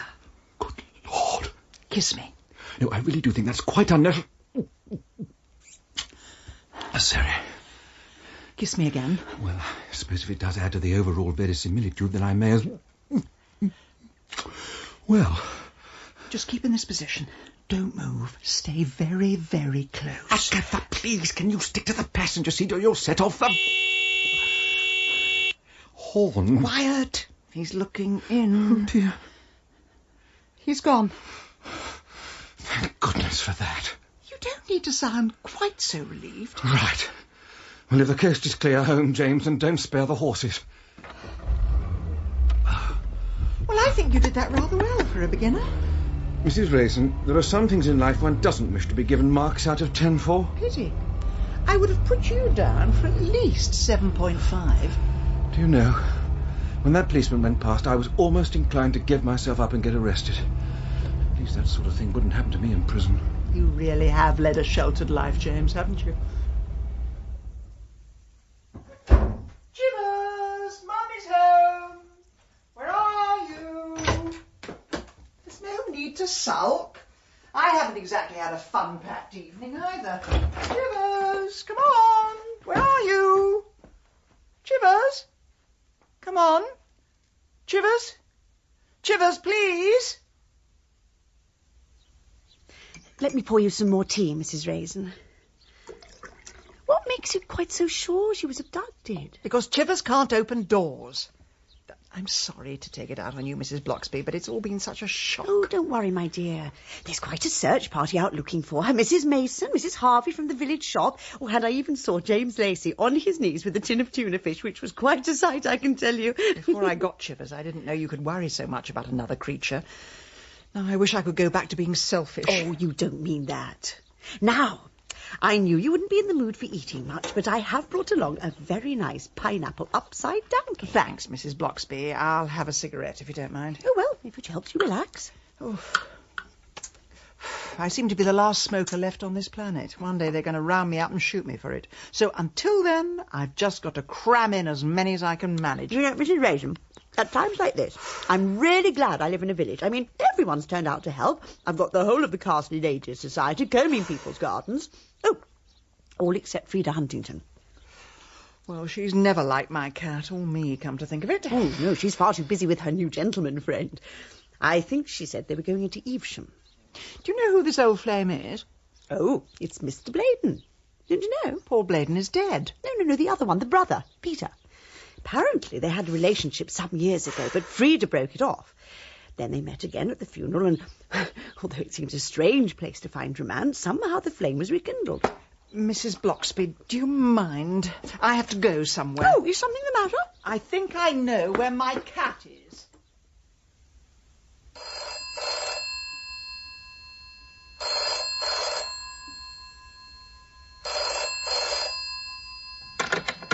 You've reached the answer phone of James Lacey. Sorry, I'm not available at the moment, but please do leave a message. James, where are you? Oh, sorry, I know. You're looking for Chivers. It's 8 o'clock in the evening, and I'm in Evesham. I'm about to break into Peter Bladen's surgery. If I'm not back by 10 o'clock, then will you please...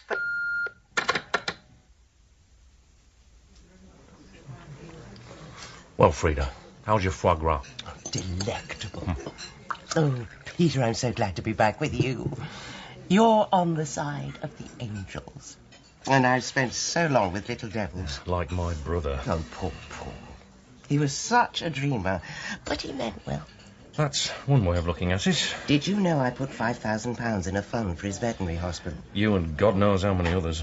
He was like a black hole. People kept giving him money, but he still died in debt. Is there any way I could get it back, do you think? We'll see. When the sale of the house comes through and I've paid off his debts. Thanks. Do you know there are still people in the village believe he was murdered? It's villages for you. In a city, your next-door neighbour could be a serial killer and you'd turn a blind eye, wouldn't want to get involved. You'd be lucky if you knew your neighbour's name. Yes, right. But in a village, someone dies and everyone's gossiping. It's got to be murder. Yes. Though it didn't help Mrs. Joseph's going so soon afterwards. I told you Mrs. Raisin was convinced she'd found poison in the woods. Yes. Hopefully she'll be too busy looking for a cat to do any more snooping. More wine. Peter. Yeah? How did you know about Agatha's cat? I saw the search party on my way here. I thought you came here straight from work. Please, don't give me the third degree. It's been a rough few days and I just wanted a nice, quiet evening. I'm sorry. Now, if you don't mind, I've got a few things to check at my surgery and I really need an early knock. Peter, no, don't go, please.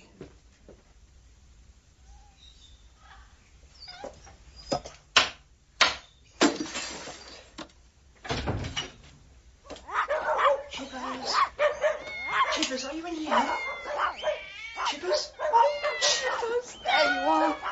Hold on, I'll get you out. Oh, are you all right? Oh, thank God he hasn't hurt you. Come on, you're safe now. Well. Our very own Miss Marple. Peter, so you're a kidnapper on top of everything else. Stand back, up against the wall. You wouldn't dare touch me. I think I would. Do you know what's in this bottle? I imagine you're going to tell me. Immobilon. A syringe full of this can knock out a horse, so just imagine what it does to a human. Like your dearly departed brother. Was he human? You could have fooled me. Stay away from me. The police are already on their way, so don't make things worse. Oh, they're on their way, are they? They just sent you on ahead. I left a message with them. I told them what you did to Paul and Mrs. Josephs. This little message of yours, did you mention what Paul did to me? When we were in partnership, the thousands of pounds of debt, the theft, the lies, he bankrupted me. It is still not worth taking a life for. I didn't take his life for that. When I found out he robbed me, I sent him to Carsely. I told him, get my money back by any means possible. Well, you should be proud of him. He did his best to swindle me. Well, you can afford it. And if he spent the night with you, I think he earned it. But then he moved on to Frida, the only woman I'd loved, and there are some people too precious to be wounded, to be hurt. So you killed him for that? I'm a vet, Mrs. Raisin. My job is to remove cancerous tissue, and that's what I did with Paul. He was your brother. We're not the first. Do you know why Cain killed Abel? Because Abel was the pretty one, the one who always got his own way. Look, what he's done is done.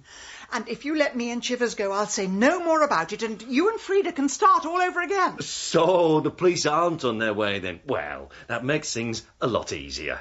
200 milligrams, that should do the trick. Go on, Chivers. Go! Come on, all of you, let's get out of here. Leave those animals alone. No, we're all getting out of here. Peter Bladen, I'm arresting you on 2 charges of murder and 1 attempted murder. You do not have to say anything, but it may harm your defence. Do not mention it. Agatha, are you all right? James, I have never been so pleased to see anyone in my life. This way, Mr. Bladen. I got your message. In future, will you please leave the heroics to people who are suitably qualified? James, there are some things in life which are too important to leave to the professionals. Thank God you're alive. Now, let's get these animals somewhere safe. Oh, and so D.C. Wong took Mr. Bladen into custody, and I got Chivers back, safe and sound. Oh, Mrs. Raisin, thank you so much. What an amazing story. Well, ladies, unfortunately, we've had to postpone Mrs. Mason's Turkish belly dancing yet again. But don't worry, Mrs. Mason, I'm sure we'll get round to you next week. Oh, and may I just thank everyone for the search party. Peter Bladen didn't stand a chance against the women of Carsely. Oh, don't mention it, Mrs. Raisin. It's always nice to have a poke about in other people's gardens. Hey, thank you, Mrs. Mason. Just one thing, though. Yes? Now, I enjoyed your story. In particular, the bit where you pinned Peter against the wall, you shoved his hands in the filing cabinet, and you held him tight till the police got there. Well, it's astonishing what you can do when adrenaline kicks in. Oh, I discovered that in my karate classes. So then, are you planning to sue the police? Because they're insisting they overpowered him. Well, we all have our interpretation of events. Thank you, Mrs. Mason. Well, I don't know about you ladies, but I think Mrs. Raisin should form her very own detective agency. Maybe with Mr. Lacey alongside you. Oh, like Sherlock Holmes and Dr. Watson, or that Poirot and Mrs. Marple. Oh, yes, my favourite was always Emma Peel and Mr. Steed. Thank you, Mrs. Bloxby. I'm working on it.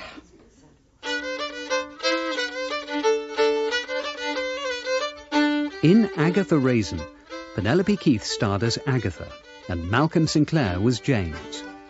Mrs. Bloxby was played by Liza Sadovy, and D.C. Wong by Ben Crow, with Ewan Bailey as Peter Bladen, and Gilly Mears as Frida.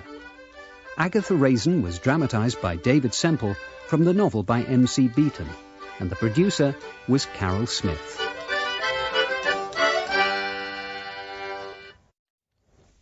Oh, Mrs. Raisin, it's so kind of you to take our old folk out for the day. Mr. and Mrs. Boggle can't get about as much as they used to, so they'll be so happy to take advantage. Mrs. Bloxby, it's a pleasure. I'm always happy to help someone less fortunate than myself. Oh, careful. You're not much of a driver, are you, Mrs. Raisin? No, that's 3 near misses in the past half hour. I am doing my best, Mrs. Boggle. I am not familiar with Bristol's ridiculous one-way system. Well, Mrs. Fortune never had no trouble, did she, Boggle? No, Mrs. Fortune never complained. If Mrs. Fortune is so magnanimous, where is she now? She's a very busy woman. Can't always manage to take us. No, she's probably up in the trees teaching baby birds how to fly. Right, Mrs. Raisin, pull over. Why? I needs to spend a penny in them bushes. Mrs. Boggle, I was prepared to be your chauffeur, your skivvy, and your banker, but I draw the line at lavatory attendant. Well, it serves you right for dragging us away from them tea rooms so fast. You won't be doing that again in a hurry. That is correct, because I will not be taking you out again. Oh, Mrs. Raisin, why ever not? Because first thing tomorrow morning, I am going to sell up and move back to London.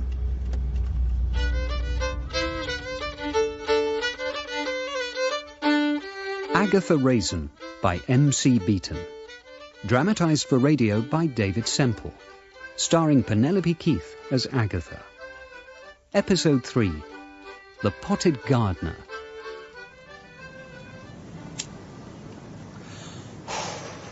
Agatha. James! Oh, you made me jump. Sorry, didn't mean to.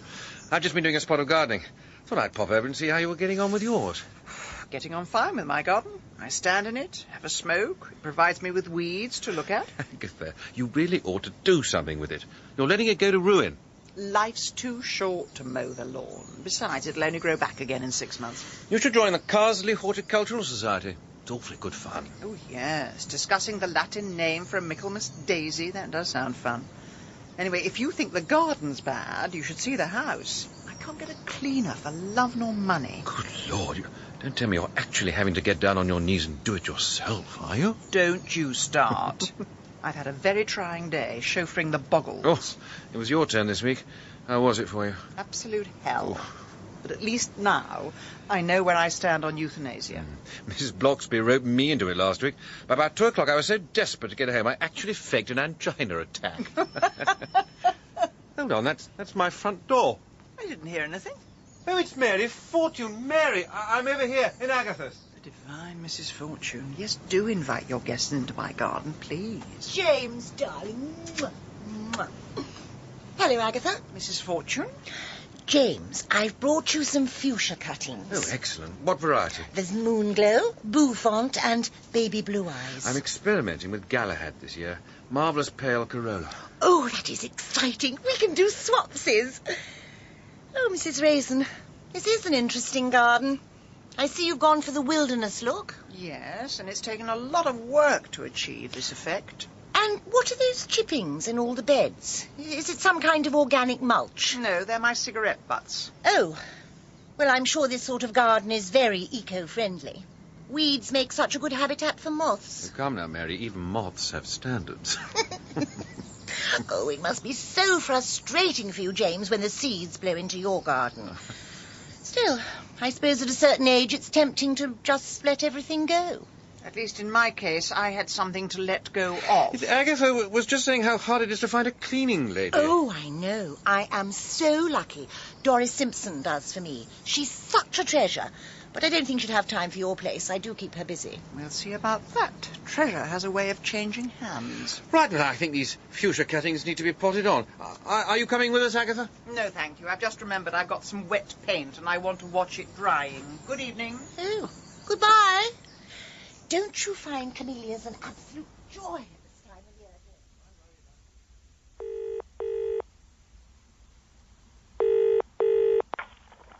Hello? Doris Simpson? Yes, that's right. Good evening. My name is Agatha Raisin. Now, I understand you do cleaning. Well, I do, but I don't see as how I could manage any more, and that's a fact. Mondays is Mrs. Chumley, Tuesdays Mrs. Barr, Wednesdays Mrs. Fortune, Thursdays... How much does she pay you? Who, Mrs. Fortune? Yes, just out of interest. £3 an hour. That's slave labour. Come to me and I'll give you 5. Well, I don't know if I can. And sick pay. Well, that's very generous. And 7 weeks holiday. Well, I don't think Mrs. Fortune would be too happy. No, I don't suppose she will be.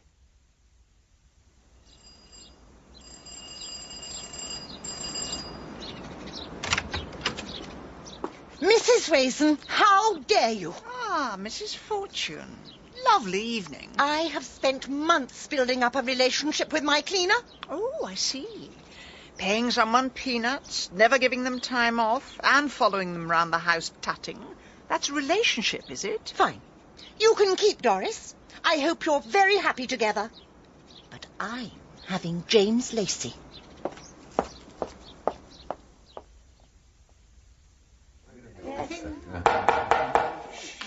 Well, everybody, thank you for coming. This is an all-time record for the Carsely Horticultural Society. Yes, we're spreading like the fronds on a Dicksonia fibrosa. Mrs. Raisin, over here. Hello, Mrs. Bloxby. Now, tonight is a very special night for us. Mrs. Fortune will present an illustrated lecture entitled The Gardens of California. And to celebrate the occasion, Mrs. Bloxby has baked some Californian-style chocolate chip cookies. Yes, they're just on the table. Do help yourself. Now, I have to set up the slide projector, so do feel free to stretch your legs for a few minutes. Mrs. Raisin, I didn't know you had green fingers. There's a lot that people around here don't know about me. Why does everyone think of me as some kind of townie? Well, this lecture should be interesting. Mrs. Fortune spent quite a few years in California before she came to our little village. That must be where she got her facelift. Oh, Mrs. Fortune, do you know Mrs. Raisin? How lovely to see you, Mrs. Bloxby. Mwah. Heavens, we're going all continental this evening. Yes, I have met Mrs. Raisin. We were just discussing your time in California, Mrs. Fortune. It must have been quite a culture shock going from somewhere that's the heart of the film industry to a place with just one video rental shop. Oh, no, it's an absolute joy. Towards the end of my time in California, I grew so tired of actors and models and glamorous people. Really, I'd far rather be with people like you. Oh, that's so kind. Well, I must go and hand out my glamorous cookies. Oh, look, it's darling James. Mwah, mwah. Don't make me drop my seedlings, Mary. I was going to give you some of these. Oh, super. I've got some too. We can do swapsies again. Excuse me, Mrs. Fortune. Could you just come and check the slides are in the correct order? Dear Bernard. Mwah, mwah. Isn't this man a treasure? He runs the Horticultural Society, he organises meals on wheels, the Boy Scouts. Well, there's no point sitting at home moping, is there? You're so modest. But really, you are an incredible man. You're such a doer. Now, let's sort out these slides then, shall we? You're very kind, Mrs. Fortune, but really, I'm just an ordinary man. Wonderfully flamboyant character, Mary. James, that woman snares men the way a Venus flytrap snares insects. Look at the way she's flirting with Bernard Halitosis breath. She's just rather vivacious, that's all. She collects men like little potted seedlings. Probably keeps them in her greenhouse with a name tag on their ankles. Beware, my lord of jealousy. It is the green-eyed monster that doth mock the meat it feeds on. I am not jealous. Right, I am off to fill my face with chocolate chip cookies. Fine, and I shall go and sit next to someone a little less censorious.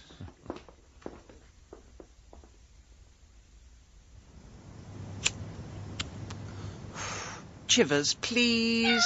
That is a puddle, not a drinking fountain. Agatha! James, I thought you'd be over at Mary's, examining her seedlings, doing some swapsies, going to the shopsies, eating pork chopsies. There's no need to take that turn. I thought, now that you're taking an interest in gardening, I could come round and give you some tips. Oh, I see. Unwanted horticultural advice. What are you, a Jehovah's gardener? Now, look, your soil is absolutely sodden. It hasn't seen a hoe since the relief of Mafeking. As recently as that? But with a bit of vigorous digging... Oh, God! Oh, What's the matter? Have you stabbed yourself in the foot? I can't get out of this position. Well, it serves you right for sticking your fork in where it isn't wanted. Agatha, please. I'm in agony. Let's get you into the house. Oh. At least you can be in agony on a comfy sofa.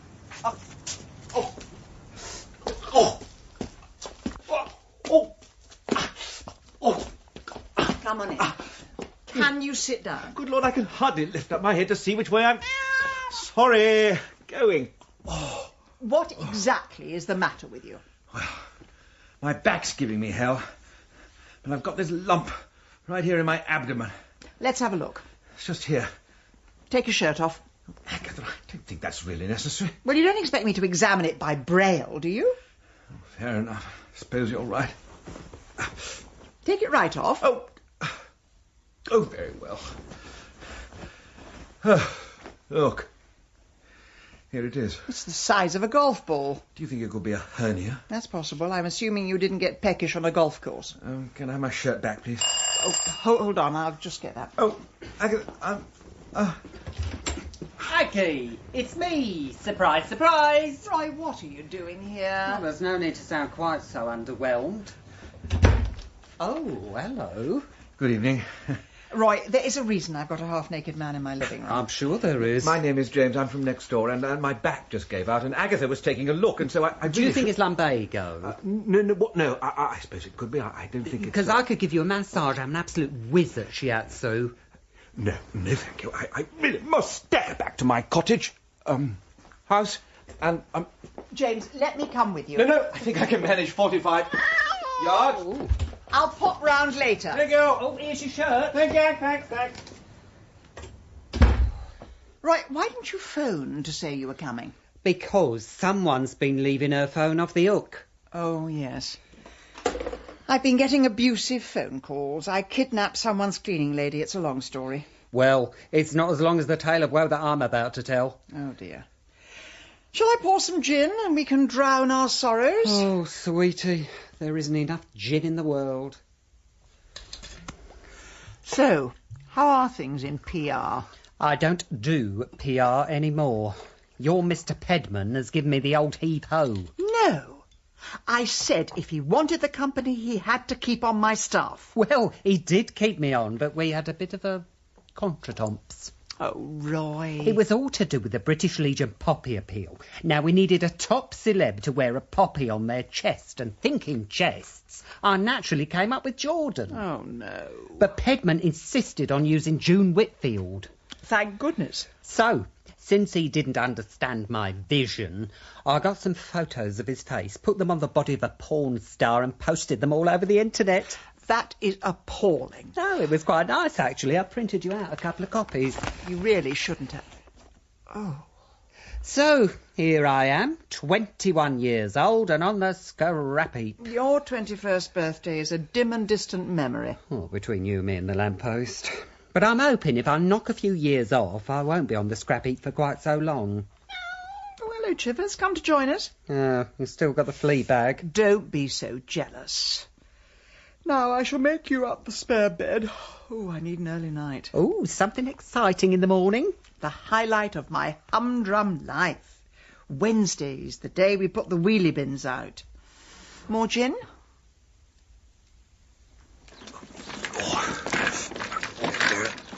Oh, morning, Agatha. James, how are you? Well, I've been to the doctor and, it's not good.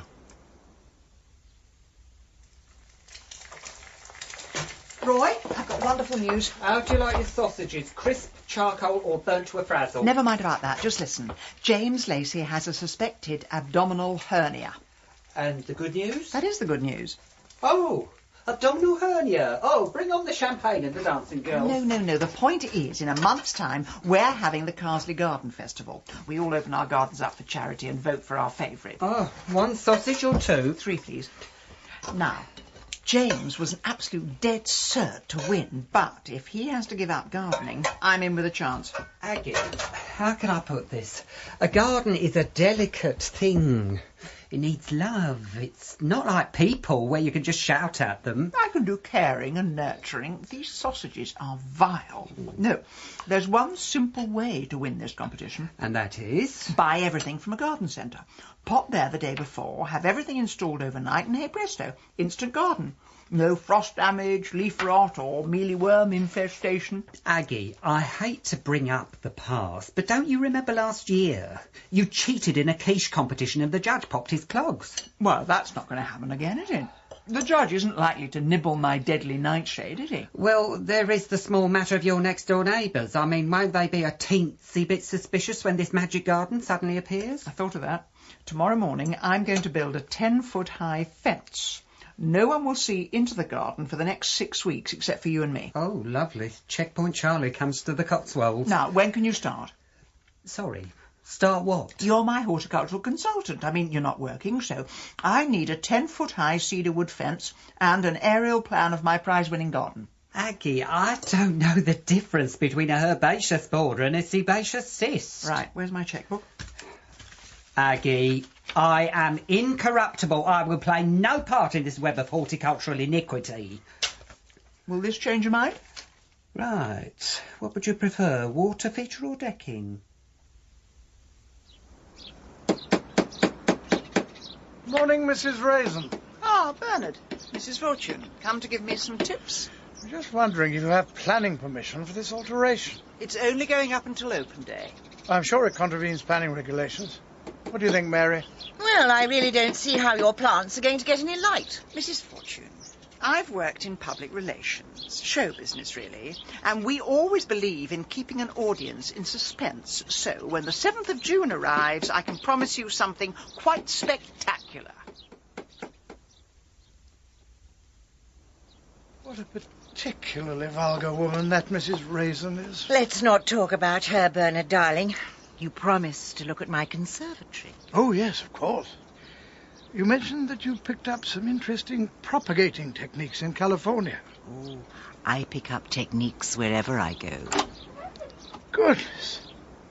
How did you get planning permission for this? I had to pull quite a few strings with the council. Now, Bernard, do take your coat off. It does get rather steamy. There. It's like the Garden of Eden. Why don't you try some fruit? At this time of year? Morello cherry, the first of the season. A little too tart for my liking. Oh, mind you don't get juice down your shirt. Thank you. That's a very powerful humidifier. My seedlings like the atmosphere to be moist. I've never used a humidifier, but I always feel if you can keep consistent atmospheric conditions, then your plants... Has anyone ever told you you're a very attractive man? No. They haven't actually. Well, it's true. You're so boyish, so full of energy. Well, I try to keep fit. I would say I'm every bit as athletic as I was when I was 21. Oh, I'm sure you are. But why don't you show me? Mrs. Fortune. Please, call me Mary.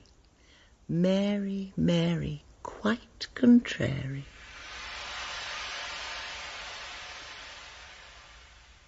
And you join us today on Gardener's Question Time from the potting shed here in Sparsholt. We've got the...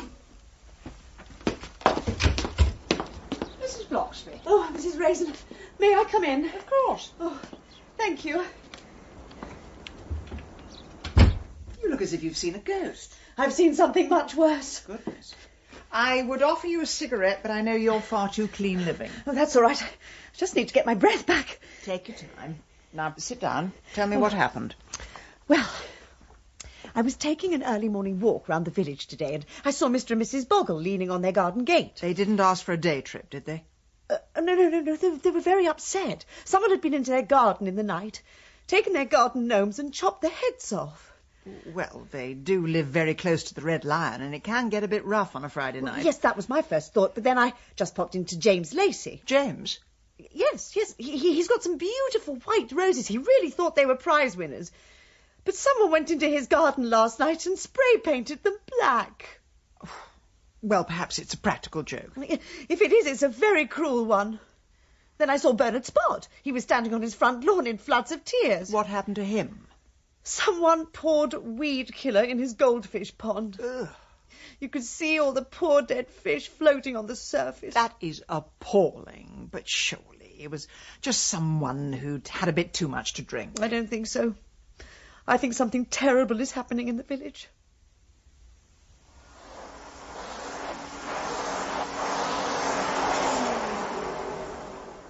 Right, Mrs. Raisin, I've hoovered your carpets and I've dusted all of downstairs. Doris, you are worth your weight in gold.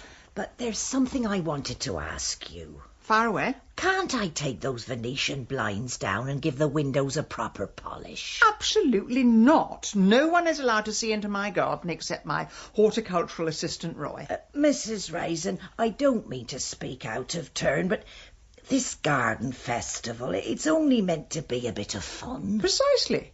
And if you open your presents 6 weeks before Christmas, that spoils the fun. If you ask me, the whole thing has got out of hand. And now we got some lunatic cutting the heads off innocent garden gnomes. Doris, that's got absolutely nothing to do with me. Oh, no, Mrs. Raisin. No. I wasn't accusing you. Now, I'm not one to gossip, but if I had to lay money on it, I'd go for that Mary Fortune. Doris, that's a terrible thing to say. Do go on.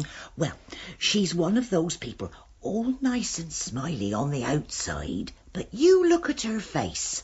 There's something there you can't quite trust. Well, the surgeons did their best, but they couldn't remove all traces of personality. Surgeons? What are you talking about? Didn't you know?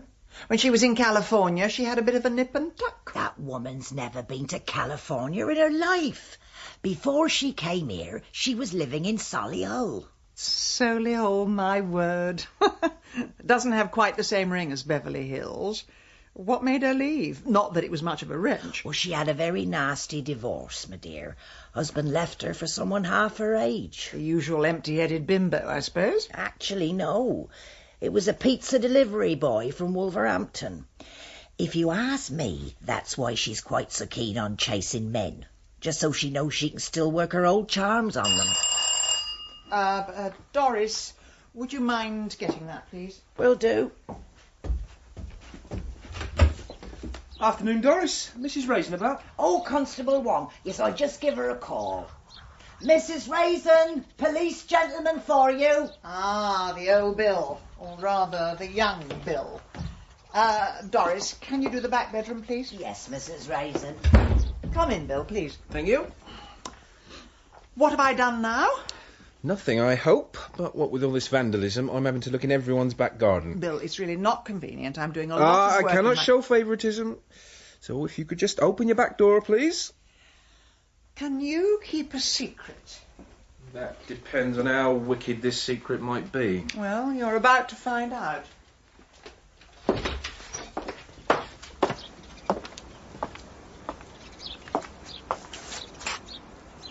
Oh, blow me. Someone's stolen your garden. I've been doing a bit of digging. Chivers, get out of the mud. There's nothing left. It's like the craters of the moon. Well, it isn't finished yet. I should hope not. You won't win any prizes with this. We don't go for avant-garde in the Cotswolds. Well, I was going to add a few things. I'm sending a lorry down to the garden centre the night before the competition. Oh, no. She's gone back to the dark side. Well, it's not the worst thing in the world. I am gardening. I'm just using a credit card instead of a trowel. Agatha, what is it with you? Just when you seem to be settling in, just when you seem to be part of the scenery, you have to pull off a stunt like this to get one over on people. Bill, I try to do things properly. I bake little cakes. I take old people for rides in the countryside. But something in me just needs to win things. Oh, well, at least I can tell the boss you haven't got the Buggles gnomes. In this great big pit, there's no way you could hide them.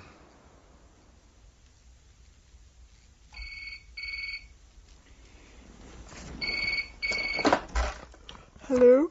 Aggie, we're here, and we've got your secret garden. Oh, what time is it? 2 o'clock in the morning. Can we start unloading? I'll be down in a minute, but don't make too much noise. Oh, we wouldn't dare. There's a breathless ash down in Lilac Lane. Agatha Raisin is cheating again.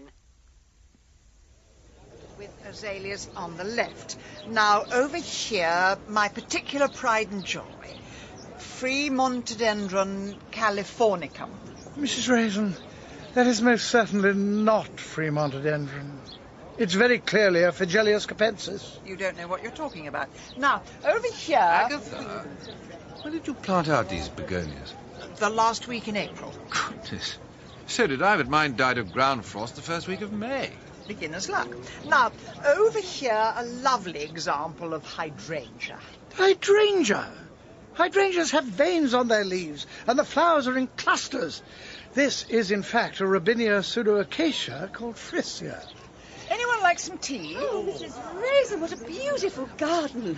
It's like something from a fairy tale. Indeed it is, quite beyond belief. Oh, hello, Bernard. Oh, Mr. Lacey, how was your operation? Went rather well, but it'll be a long time before I do any weightlifting. Has anyone seen Mrs. Fortune? She put so much effort into her garden. I thought she'd be doing the rounds. Haven't seen her for weeks. Well, let's pop round, shall we, Bernard? Thank you for rescuing me, Mrs. Bloxby. Well, I was coming up the garden path, and Mr. Spot did seem to be going for your jugular somewhat. Well, he's noticed quite a lot of this garden didn't actually grow here. Old habits die hard, Mrs. Raisin. I'm off to Mary's now. Congratulate her on winning first prize.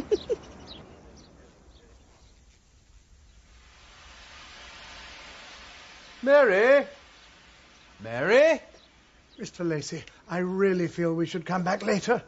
This is somebody else's property. Bernard, look around.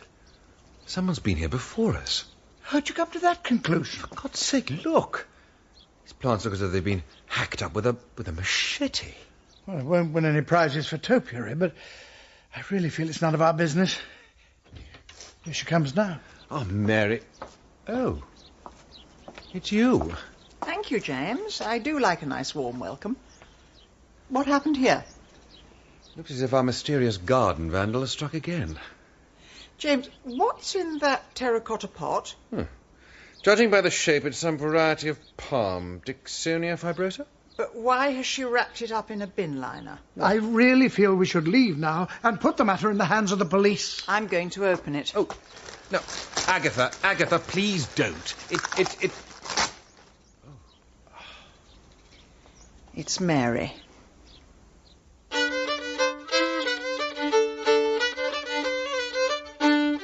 In Agatha Raisin, Penelope Keith starred as Agatha, and Malcolm Sinclair was James.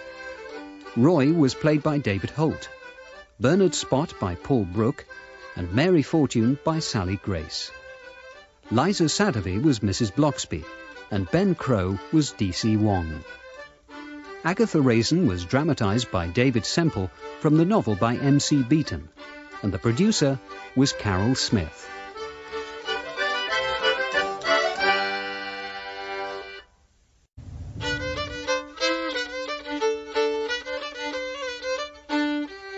Agatha Raisin by M.C. Beaton. Dramatised for radio by David Semple. Starring Penelope Keith as Agatha. Episode 4. The Gardener's Legacy.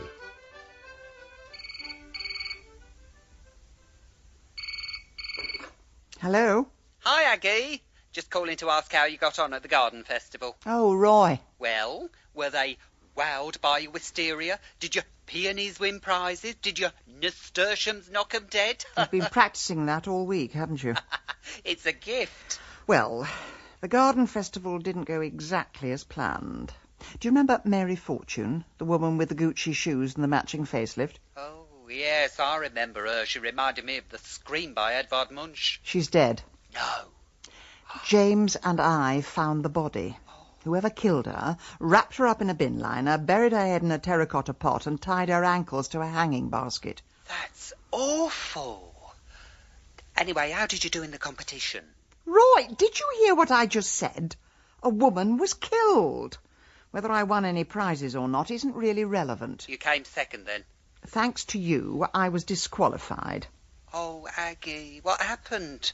Did they see the van from the garden centre? Those little labels you put on, Free Montedendron rhubarbia or whatever, they were all attached to the wrong plants. Now, that's not my fault.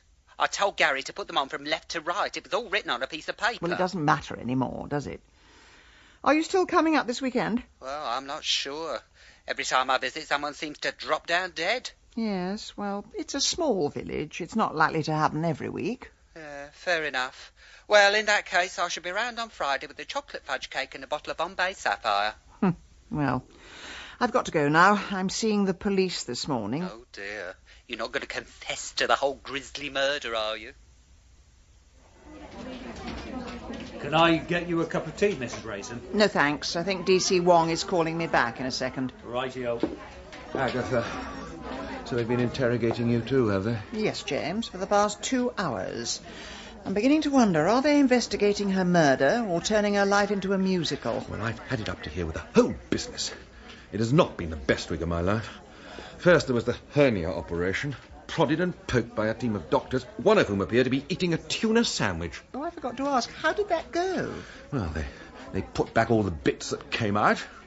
I just hope it's not the start of a slippery slope. I expect my internal organs to stay put and wait for their orders. Look, at a certain age, you really have to start listening to your body, because it certainly doesn't listen to you. I do not take lessons on health matters from someone who smokes like a dark satanic mill. Anyway, all that surgery was nothing compared to the ordeal I've just been through. They didn't throw you down the stairs to get a confession, did they? No, I could handle that. But I've been asked the most impertinent questions by young men who do not appear to have started shaving yet. Don't tell me the policemen seem much younger these days. Everyone looks younger these days. Even the Dalai Lama has a spring in his step. Well, one thing about being a certain age, at least they're less likely to suspect you of murder. I mean, you didn't hoist Mary up and bury her head like that 2 days after a hernia operation. I'll have you know, with modern surgery, in less than 24 hours, you can be swimming, cycling, jogging, and presumably killing people. Really? I'm amazed they don't put that in their brochure. Right, you two, would you both come down to my office, please? Oh, dear. I think this is the bit where he tells us to keep out of this investigation. And leave it to people who've only just given up their paper rounds. No, first things first. There are tabloid journalists all over the village. And I probably know each and every one of them. I was in PR for 30 years, remember? I've eaten most journalists for breakfast. Well, in that case, you ought to go home, don't answer the door, and take the phone off the hook. I don't want you talking to them. Bill, I can handle the press. I know how to speak the language of reptiles. Well, you're not doing your Dr. Dolittle routine this time. I do not want to read according to James Lacey, or according to Mrs. Raisin, or according to an unnamed source with a cat named Chivers. Now, hold on. I thought you chaps used the press as your main line of attack. I mean, how are you going to get information if you don't have appeals for witnesses? Mr. Lacey, we use the press, not you. That way we can control it, and any dangerous rumours get knocked on the head. With respect, Bill, you have as much control of the press as David Attenborough has over herds of rampaging wildebeest. Phone call for you, Bill. Whoever it is, tell him I'll talk to him later. Righto. And another thing. Yes? I do not want you two sticking your noses in. Whoever did this is extremely dangerous. Well, whoever did this is unlikely to live in this village. I mean, the killer picked her up like a sack of potatoes. I can't visualise someone from the Carsely Lady Society doing that. Mrs. Mason could probably manage it. We are currently following all lines of inquiry. And until this case is solved, you are not to talk to anyone about it. Understood? Yes, I think that's a reasonable request. Agatha?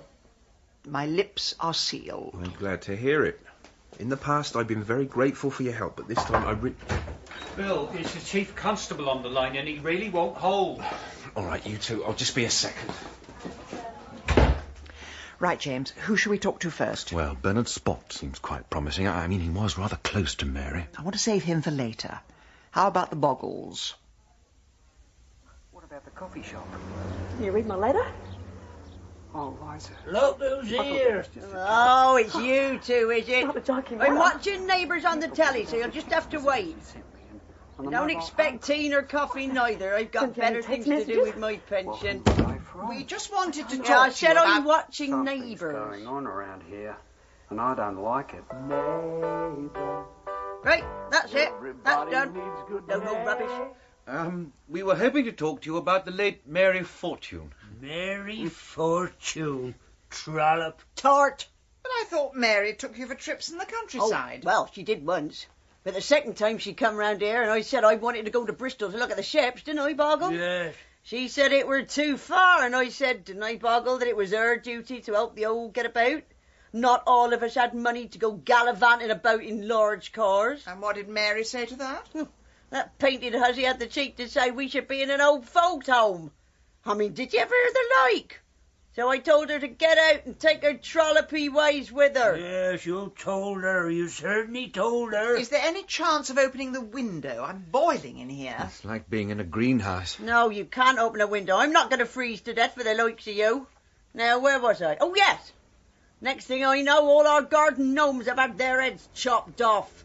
And there's no doubt in my mind who did the chopping. Well, that seems very strange behaviour for a middle-aged woman. Oh, you would take her side now, wouldn't you? I think it was disgraceful the way you two carried on. I mean, in my day, we got married before there was any of that. Right. Thank you for your help. But it suddenly got much too hot in here. When are you going to take us out again, Mrs. Raisin? We had a lovely trip last time. Sorry, my car's out of service. Oh, can't you get it fixed? No.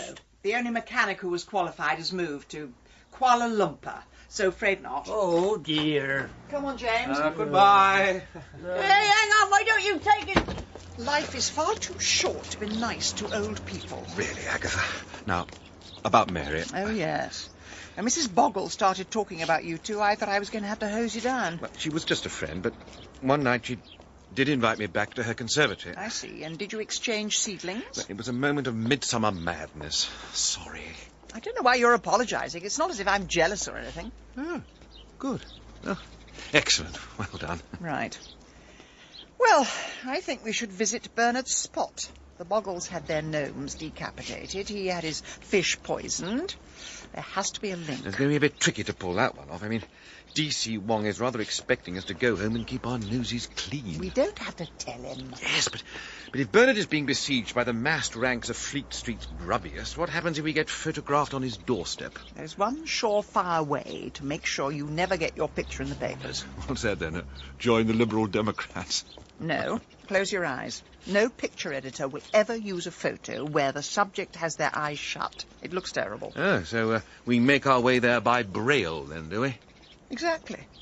Eyes shut, and try not to step on the reptiles.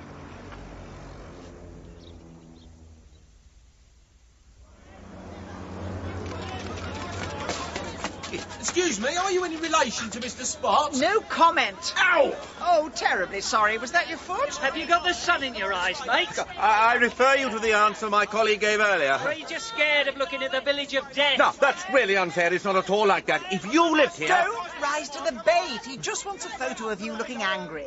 Sorry, sir. No comment, old chap. Come in, Mrs. Raisin. Mr. Lacey. The rest of you can bugger off. Oh. How long will these siege conditions continue? Another couple of weeks, I'm afraid. This week the tabloids will write about the village of death. Next week all the posh papers will say how appalling the tabloids have been, and then they'll quote every salacious detail. Makes me ashamed to be British. And the police are no better. How will they ever find Mary's killer? They don't even know who killed my goldfish. Bernard, I know this is going to sound strange, but there is a theory going round that Mary was responsible for the garden vandalism. Mary? Mary Fortune? It's inconceivable. Well, why not? Mrs. Raisin, Mary was a wonderful, generous human being. And when I think of all that beauty extinguished in one barbaric act... Well, that may be the male point of view. Some people see her as a manipulative floozy who slept with anything in trousers. Get out. What? Get out of my house. I was just making conversation. Well, may I suggest you offer your crackpot theories to the police? Well, I thought you said the police were no use. I'm prepared to be interviewed by the police. I consider it one of the more unpleasant duties of being a British subject. When it comes to the likes of you two, it seems like vulgar curiosity. Oh, Bernard, we're not doing this for ourselves. We're doing it for Mary. Do you mind? I have a Boy Scouts jamboree to organise. Kindly leave me to get ready. Well, what do you expect from a geriatric scoutmaster? Agatha, have you ever considered a career as an international diplomat? With your skills as a peacemaker, the world will be plunged into Armageddon within seconds. Eyes closed, James. Don't let the reptiles see you. I mean, how did you work in PR so long without anybody hitting you? Usually I hit them first. Come on, you two. A joke's a joke. How about a nice picture? Oh. Hey! Oh, dear. Was that your camera? I do hope it wasn't too expensive.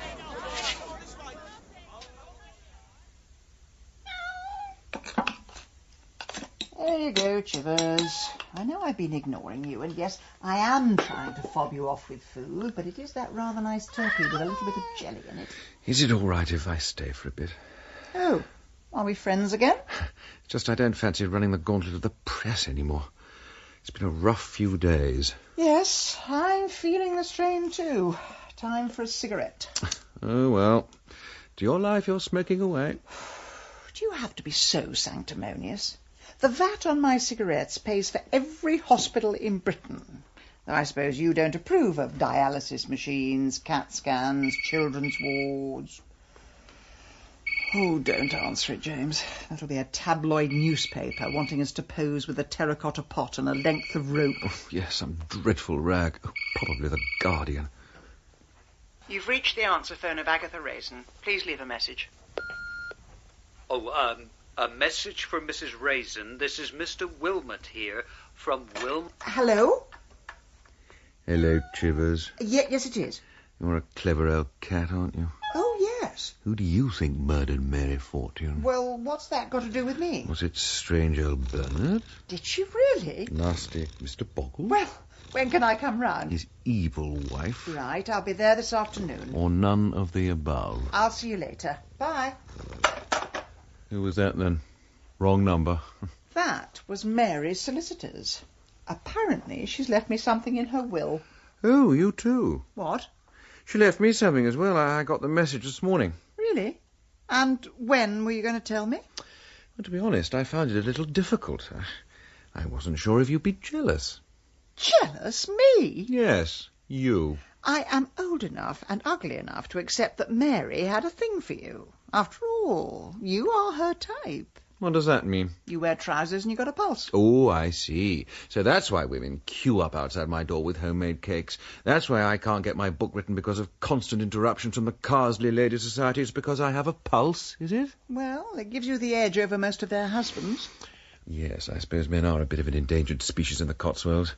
At least I shall never want for a Victoria sponge. So let's go and see what your last fondant fancy left for you. And more to the point, what she's left me. Ah, there you are. Take a seat, please, Mr. Lacey, Mrs. Raisin. Thank you. Now, you will understand that I'm duty-bound to read the exact words that Mary used in her last will and testament. Certainly, yes. Although some of these words are calculated to wound. Fire away. I've probably heard worse. Very well. To Mrs. Agatha Raisin of 10 Lilac Lane, Carsely, Gloucestershire, I leave the sum of £5,000. This is to pay for a tummy tuck and a much-needed course of Botox. Oh, I'm being bitched from beyond the grave, am I? Would you like me to continue? Yes, please do, by all means. To James Lacey of 8 Lilac Lane, I leave £5,000 for services rendered, although these services were not really worth that much. She had a wonderful sense of humour, Mary. And that is the sum total of your bequests. When will the money come through? Well, it is, of course, subject to a police investigation, but dependent on the outcome, I should be able to extract the grant of probate and convert your legacies within this fiscal cycle. Before you become a solicitor, do you need a degree in gobbledygook? Mrs. Raisin, you will have your money all in good time. Of course, I was forgetting. There are 100 days in a solicitor's month. Right, James, I'll see you back in the car. Please don't be offended by Mrs. Raisin, and thank you for reading it all with such a straight face. Well, it sounds as if it was more than just one night of midsummer madness. It's not illegal. Of course not. I just thought you had better taste. Are you going to accept your money? May as well. It'll pay for my ridiculous garden, and I only bought that to keep up with her. Well, where do we go from here? Left at the light, straight past Mr. Wu's heavenly pagoda, and then we're in the village. No, I mean with the murder investigation. Oh. Whoever killed Mary must have had incredible strength, which rules out 99% of the village. We really aren't getting anywhere, are we? Well, do you have any bright ideas? No, I mean the traffic. We're gridlocked. Oh, yes, it's the Boy Scouts Jamboree. You remember, Bernard Spot's little extravaganza. So what's all that scaffolding on the village green? Let's get out and have a look. Come on, boys. Hoist yourselves up. Just your forearms. Don't use your whole body. Just the forearm. Do you know, I really feel short should be illegal for anyone over 50. Well, he's managed to shake the press off. The press wouldn't want to come here. They don't want happy pictures of people getting on with their lives. They want empty streets, tearful faces, the village of death. As opposed to our very strange rural customs. Yes, what exactly are they doing on that haystack? It's some kind of mountain rescue display. They're picking each other up with ropes and pulleys. How useful. Once they've learned to do that, they can break into upstairs windows. Oh, don't be such a killjoy. It's amazing how much weight one Boy Scout can carry. What did Archimedes say? If I had a big enough lever, I could lift the world. Or, if I had a rope and pulley system, I could pick up a heavy corpse. Well done, boys. Thank you, ladies and gentlemen. The next display will be at 5 o'clock sharp. Should we go to the police? Not yet. Let's pop round to Bernard's garden.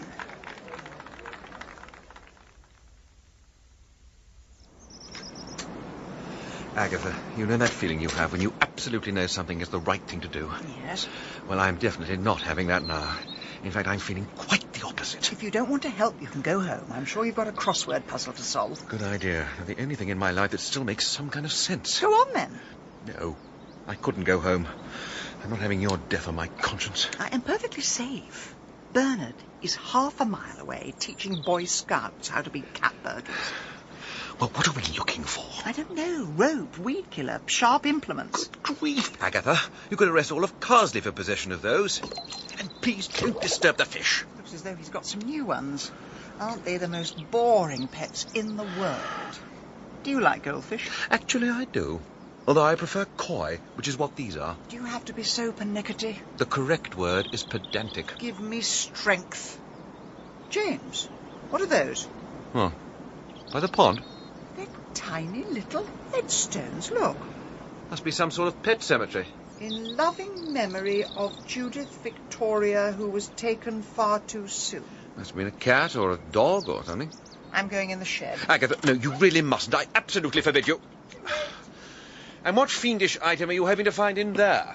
Trowel. I want to know what's buried here. Now this time you really are going too far. I insist that you stop. No, I demand it. Or you'll do what? Write a strongly worded letter to the Daily Telegraph? What are you going to say if Bernard comes back? I don't know. Good evening, Bernard. When he sees the way you've poked about in his garden, he'll be seething. Middle-aged scoutmasters do not seethe. They quietly stew inside their shorts. If Bernard comes back, I'll improvise. I always get away with it. I know you do. That's because you always have people around to help pick up the pieces. I think I've reached something. Agatha, it's going to be a Jack Russell or a cat. No, it isn't. It's smaller, about the size of a fish. In my opinion, anyone who builds a graveyard for fish is not quite the full shilling. It's a bit of a sweeping statement. Right, open the box. It is a fish. To a normal person, it's a fish. To Bernard, it's dearly beloved Judith Victoria. What are you doing with Judith Victoria? Why have you desecrated her grave? Bernard, thank goodness we found you. We just wanted to warn you that the police are onto you. They tested the rope that hanged Mary, and they've traced it back to you. They couldn't have done. It was the Scout's rope. Oh, dear. I think you've just given yourself away, old chap. The world's better off without that woman. And her sneering. And her lies. She led me on, you know. She told me to come and see her. In her conservatory. You weren't the first man to visit her conservatory. We used to spend many happy evenings there, discussing leaf mould and pest control. And then she told me that she'd broken up with her lover. He'd had an operation, so he was no use to her. And she asked me where she was going to get another man in this village. And I told her to look no further. And did she take you up on the offer? She just laughed at me. She said I was a sad old man who wasn't in her league. You did have quite a vicious streak. So do I, Mr. Lacey. I told her it was far too hot in there and she'd better watch out or her face would melt. How did she take that? She just giggled. Didn't seem to mind. But that night, she crept into my garden, poured weed killer all over my beautiful, innocent fish. Now, take your time, Bernard. Take your time. She didn't know I'd seen her, but I did. A very light sleeper. So what did you do? I did nothing. I'm a gardener, Mrs. Raisin, and the one thing you need more than anything else is patience. Next time I saw her, she was friendly with me, as if nothing had happened. She carried on giving lectures to the Horticultural Society. I carried on exchanging cuttings with her, and eventually she started inviting me back to her conservatory. But how did you do the deed, Bernard? It wasn't rocket science. We sometimes enjoyed a glass of brandy of an evening, and I told her that when I was in the Navy, I could polish off a whole glass in one gulp. But I didn't think a woman would ever be able to manage that. Well, if there was one thing Mary liked, it was a challenge. Only, it wasn't brandy, was it? Some of it was. The rest was weed killer. And she downed it in one. Surely she tasted it. She must have put up a fight. She struggled for a few minutes, but it wasn't hard to restrain her, like holding down an inflatable doll. Bernard, it's a very good thing that you've told us this. And I think it would be better in the long term if you went and told the police, now. Oh, the police. Thank you. Yes, I've got a lot to do before they get here. What are you talking about? Well, I'm just going to brush my hair. My photograph will be in all the newspapers. Typical. I couldn't get them to come to the jamboree, but they'll be swarming all over my doorstep any minute now. James, what are we going to do? We wait here till he comes back. Are you mad? He could have gone to get a gun. And there's nothing more likely to make him pull the trigger than the sight of us running down the garden path. I'm phoning the police. Oh, we're quite safe. He's in the kitchen combing his hair. Bill, it's Agatha. In Bernard Spot's back garden. He's just confessed to the murder. He's gone inside. Right. What does he say? He says we're to get out of the garden immediately. Really? I'd rather stay here. I'm a bit concerned about old Bernard. James, what's got into you? I thought I was the headstrong one. He's just been pottering about in the kitchen. He had a glass of water, and then he disappeared. Are you sure it was a glass of water? Oh, Lord! Bernard? Bernard! James, can you do first aid? I was in the army for 30 years. Weed killer. I should have guessed. There's not much I can do here, Agatha. Well, pick him up. Make him walk up and down. That only works in films, I'm afraid. And I don't think anything's going to work now.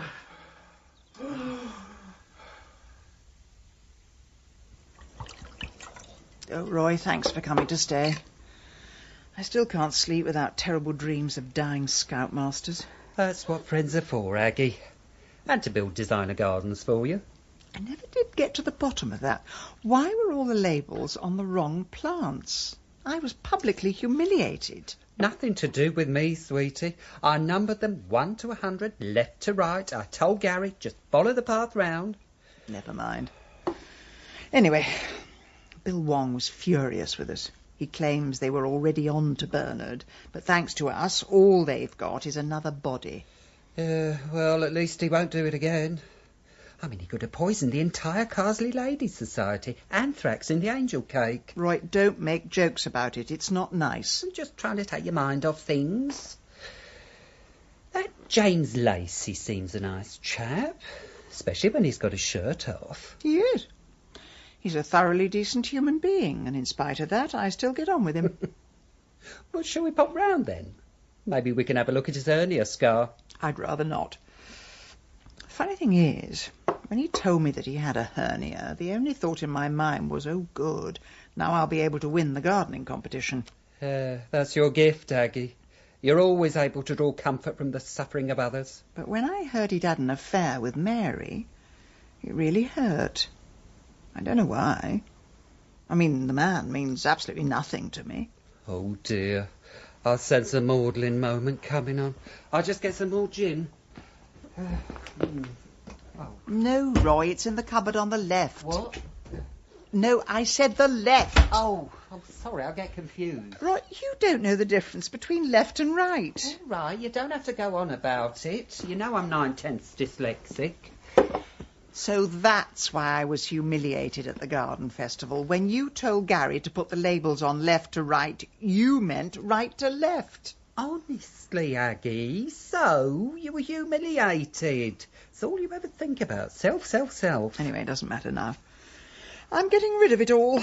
Tomorrow morning, I'm going to rip up every last plant and put down a patio. Oh, Aggie, you can't do that. You can't destroy my beautiful back-to-front garden. You can watch me. I've had it up to here with green things. From now on, I'm sticking with concrete.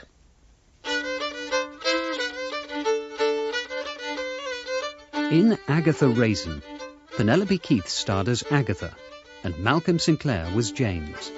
Roy was played by David Holt, and Bernard Spott by Paul Brooke.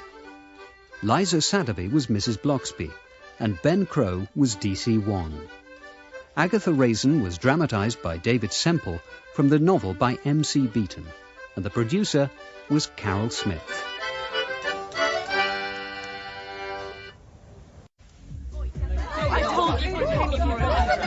Right, can I have a bit of hush here, please? Get her. We've just had a letter from the National Ramblers League. Sorry, tossers. 10 things for all Ramblers groups to remember. 1, always close the gate. 2, never light fires on open farmland. Yeah, right, whatever. OK, thank you, Kelvin. I've got something a little bit more interesting. That stuck-up little weasel at the library has finally got me the new Rights of Way map. And it's just as I thought. There is an ancient route straight through Sir Charles Whittaker's land. Yes. Deborah, weren't you going to write to old Charlie Moneybags? Yes, thank you, Kelvin and Jessica. Yes, I have written to Sir Charles, and I have now had a reply. Really? And what did the old fascist say? He's invited me round for tea to discuss the matter. No. Oh, great, with a real life. Oh, lovely. Your tea, Sir Charles, and a selection of sandwiches. Thank you, Gustav. Don't worry, I'll pour. As you wish, sir. Now, Miss Camden. Deborah, please. Well, Deborah, I must say I did enjoy your little letter, but there's one thing that slightly puzzles me. Oh, yes? Why are you quite so keen to walk through the Barfield estate? That will be all, Gustav. Very good, sir. Well, it's our democratic right, you see. They've just published the conclusive map, and the right-of-way goes straight through your land. Well, let me have a look. Yes. I notice it also goes through the council estate. And are you writing to them to ask if you can march through their gardens? No, I don't think so. No, quite. No. Well, you seem a charming young lady, and I'm very happy for your merry little band to walk through my estate. But there is one condition. Oh, right.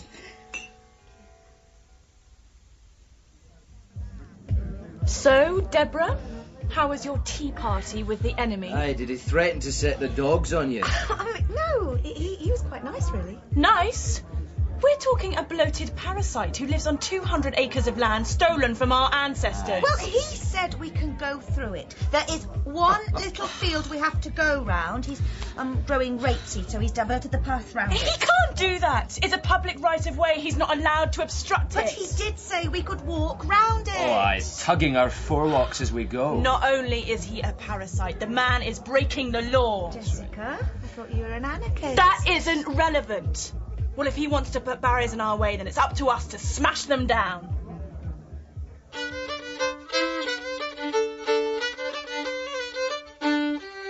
Agatha Raisin by M.C. Beaton. Dramatised for radio by David Semple. Starring Penelope Keith as Agatha. Episode 5. The Walkers of Dembley. Chivers, good girl. Oh, come on. Come on. Oh, Mrs. Bloxby, come in. Oh, thank you, Mrs. Raisin. Have you been back long? We flew in last night, so I thought I'd just pop by with some of our holiday snaps from Fuengirola. Oh, and a Battenberg cake. You really shouldn't have. Let me take the cake from you and do sit down. Thank you. Is anything the matter? Bit of a domestic emergency, I'm afraid. Chivers has climbed onto that antique tall boy and has no idea how to get down again. I think she has difficulty reversing. Oh, the poor thing. They never quite lose that panther-like urge to climb, do they? No, but when she gets to the top, she suddenly turns into a scaredy cat. Oh, come on, Chivers. Come on. Oh, poor Chivers, don't be scared. It's not that far. I'm just going to get a stool. Oh, good idea. I don't think she's going to jump without a parachute. Right. Here we go. Oh, Mrs. Raisin, are you all right? I'm fine. The stool is ruined, though. And you managed to make your own way down. Well done. Let me help you with that. Ouch. Ooh. I'm astonished it wouldn't take my weight. Oh, don't worry about it. I'll put the kettle on and slice the batten back. Mrs. Bloxby, Yes, dear. do you think I'm putting on weight? Well, I can't say I've really noticed. Since moving to this village, I've given up work, stress and activity, and I discovered cake, soft furnishings and daytime television. You should join the Carsely Walkers Society. Oh, not another society. No, honestly, this will be much better than the line dancing. It's only been going a couple of months. James Lacey runs it. James Lacey? He never said anything to me. Well, he did put a leaflet through everyone's letterbox. Oh, I see. Those things go straight in the bin. It's really rather good. He's always pointing out fascinating bits of village history. Things Alf and I never knew in spite of all our years here. All right, I'll give it a try. It's either that or the Carsely Porkers Society. Where can I buy some Wellingtons? And over the brow of the hill. Now, the road we just crossed was Wainbody Road. Anybody know what Wainbody means? Yes, Mrs. Bloxby. Is it wane as in to wane or fade away? Not quite. This Wain is Old English for wagon, and Wainbody is where wagons full of bodies were driven to... Gibbet Hill. It goes to Gibbet Hill. Exactly. Well done, Mrs. Raisin. Throughout the 17th century, wagons full of bodies, the enemies of the crown, were taken to Gibbet Hill, where they were hung from gallows or gibbets as an example to the others. I can think of one or two people they should do that to these days. I'm sure you can, Mrs. Boggle. Now, Gibbet Hill is part of the Barfield estate, so it's probably best we walk round it. Is everybody fit? Right. Don't look at us, as you young'uns always straggling behind. Well then, Mr. Boggle, let's head for the hill. Shall we have a sing-song? Oh, Lord, do we have to? Well, I always think it makes the going a bit easier. All together now. One man went to mow, went to mow a meadow. One man and his dog. Woof, woof. Hey, went to mow a meadow. Two men went to mow, went to mow a meadow. Two men, one man and his dog. Woof.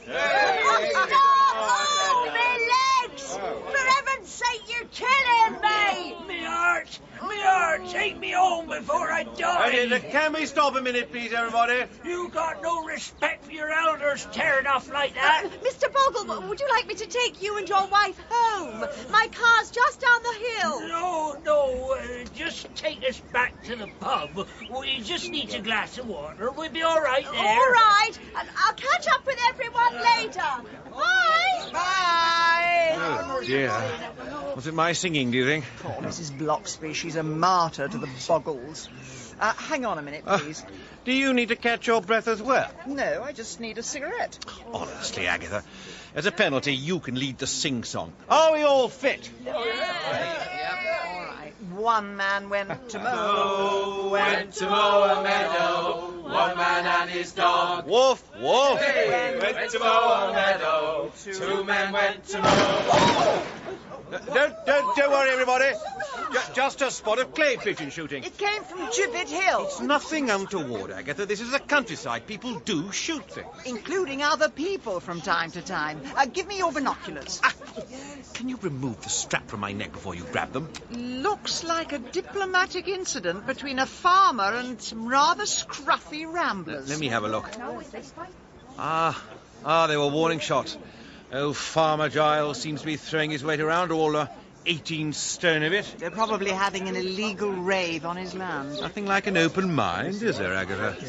I'll just pop down and see if I can help smooth things out a little. You're not going on your own. Yes, I am. I think this calls for diplomacy and tact. I can do tactful. I just prefer to do ruthless. Agatha, why don't you stay here and make a daisy chain? You cheeky devil. Right, everyone, I'm off to see what's going on down there. I'll be back in 10 minutes. If they don't use you for target practice. Hello, everybody. What were those gunshots? A little fracas between some ramblers and a farmer.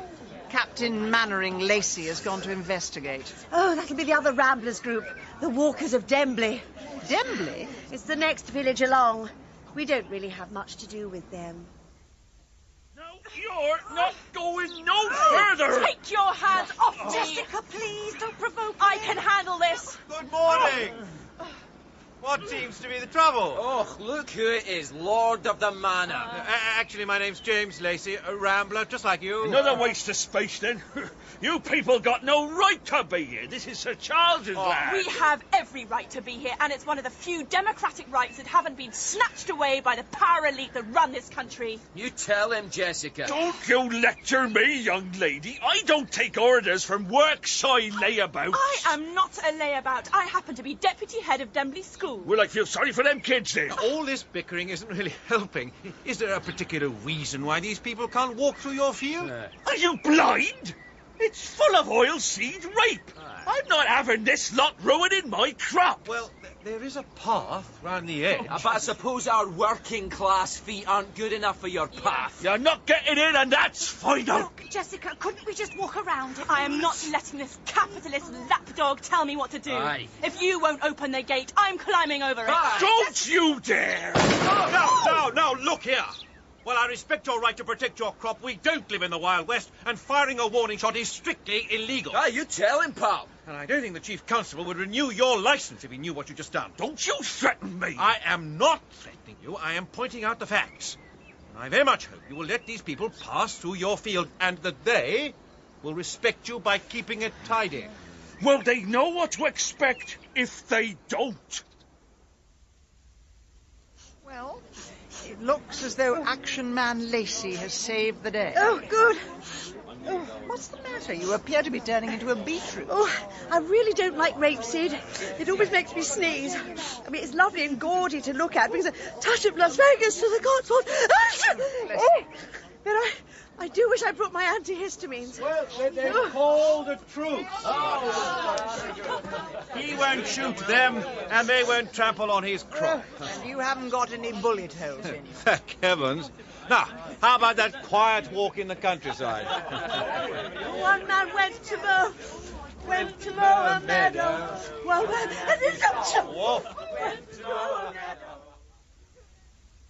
Sir Charles, I'm so sorry about what happened. I tried to tell everyone to go round the field, but they insisted that we should... Deborah, it's not your fault. I'm appalled. I thought my estate manager was high-handed, cavalier, and downright boorish. Well, we weren't exactly angels. At least you didn't wave a gun about. He must have taken leave of his senses. Yes, it was rather frightening. I tore a few strips off him, I can tell you. He threw down his tools and walked off in a huff.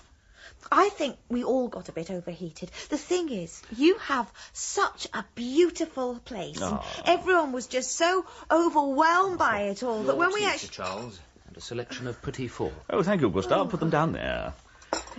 So, anyhow, I just wanted to say I'm sorry and it won't happen again. Please don't mention it. Oh. Right. Milk and 2 sugars, wasn't it? Oh, you've got a good memory, Sir Charles. Just call me Charles, please.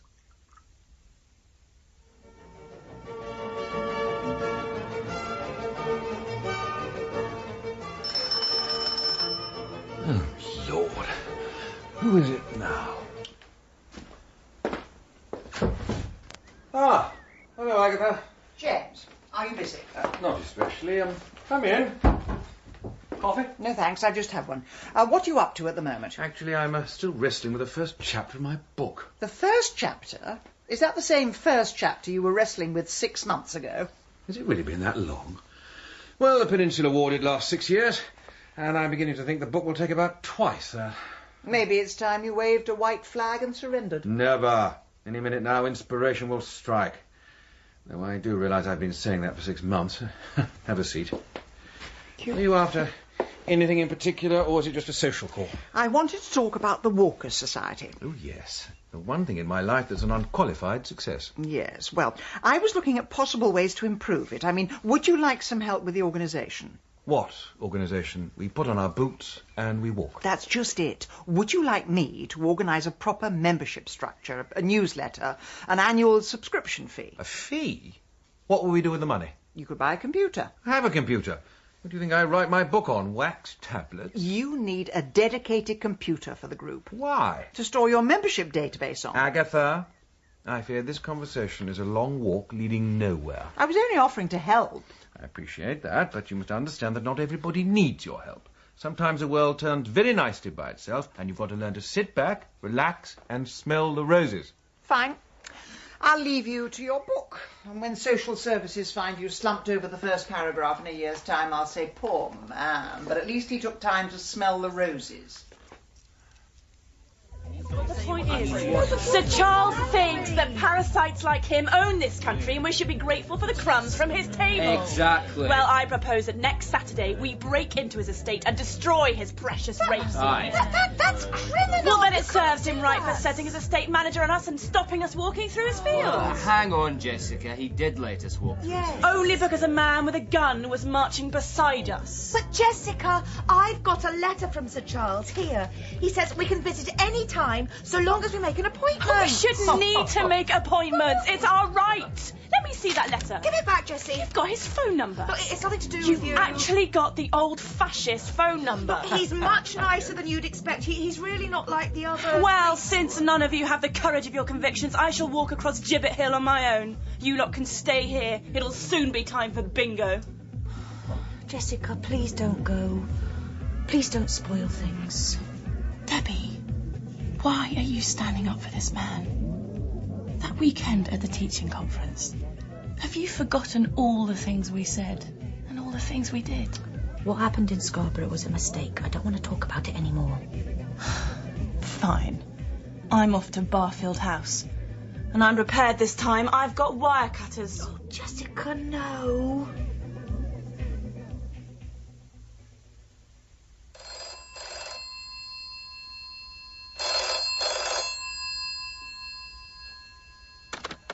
You have reached the office of Sir Charles Whittaker. If you wish to leave a message, please do so after the tone. I've got a message for you, Charlie boy. This is the sound of your fence being cut. And this is the sound of your crop being destroyed. And this is a wake-up call for people like you. People who hide behind their wealth. Who send out slaves to do their dirty work. Your days are numbered. What do you want? Get off me! Get off!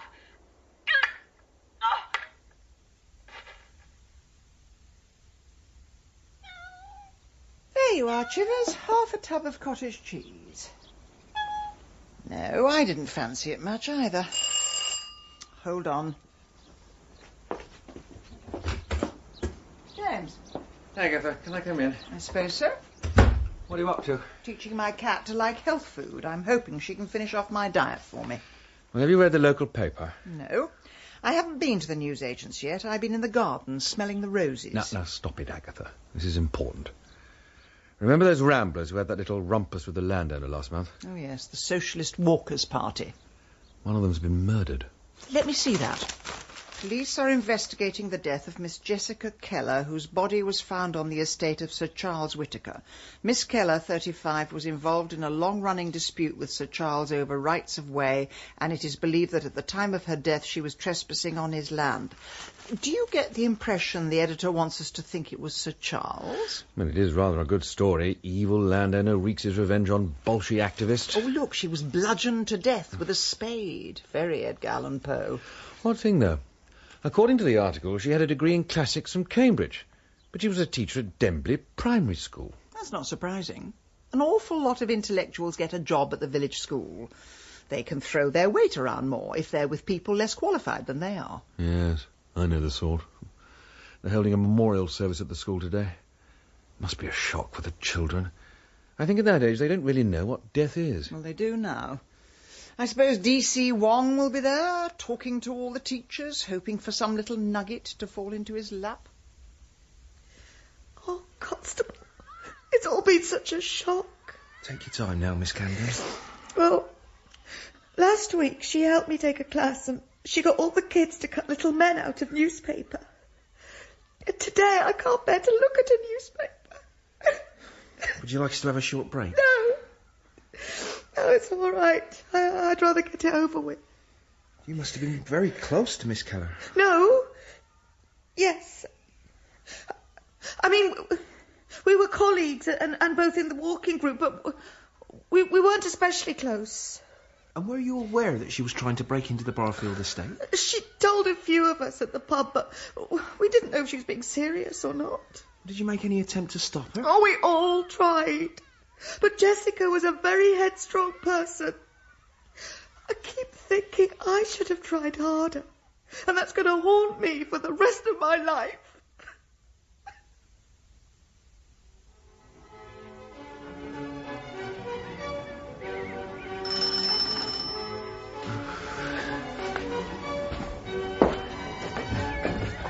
Agatha, we really should install a connecting door between our houses. We seem to be popping in and out all day. I've got something rather interesting. Yes, hold on, just a moment.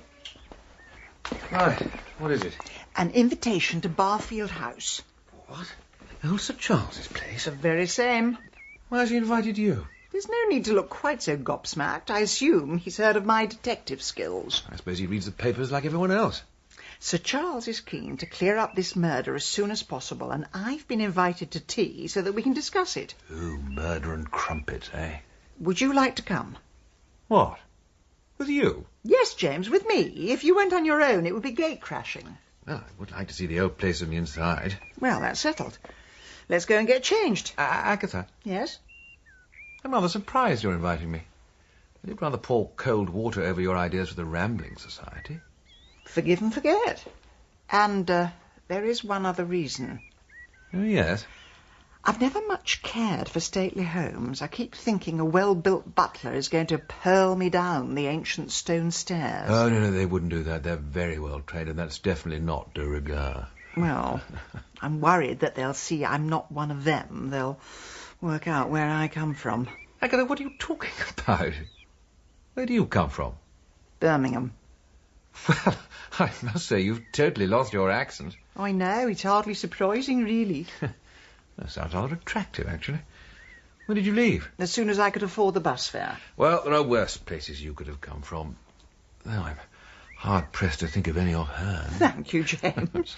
But Charles will see what the rest of the world sees. An extremely irritating, but rather marvellous woman. Oh, thank you, James. Well, I'll phone him up and tell him it's crumpets for 3.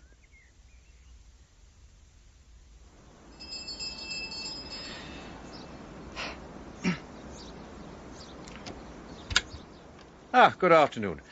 My name is Colonel... If you would be so kind as to use the tradesman's entrance. It's at the rear of the house. Actually, we're invited to tea. Mrs. Raisin and Colonel Lacey. I will see if Sir Charles is available. I think the butler did it. Unfortunately, we do need to look at the evidence. When I ran my PR company, we didn't bother with evidence. We had instinct. We turned edible underwear into a worldwide bestseller. And you don't do that by looking at the evidence.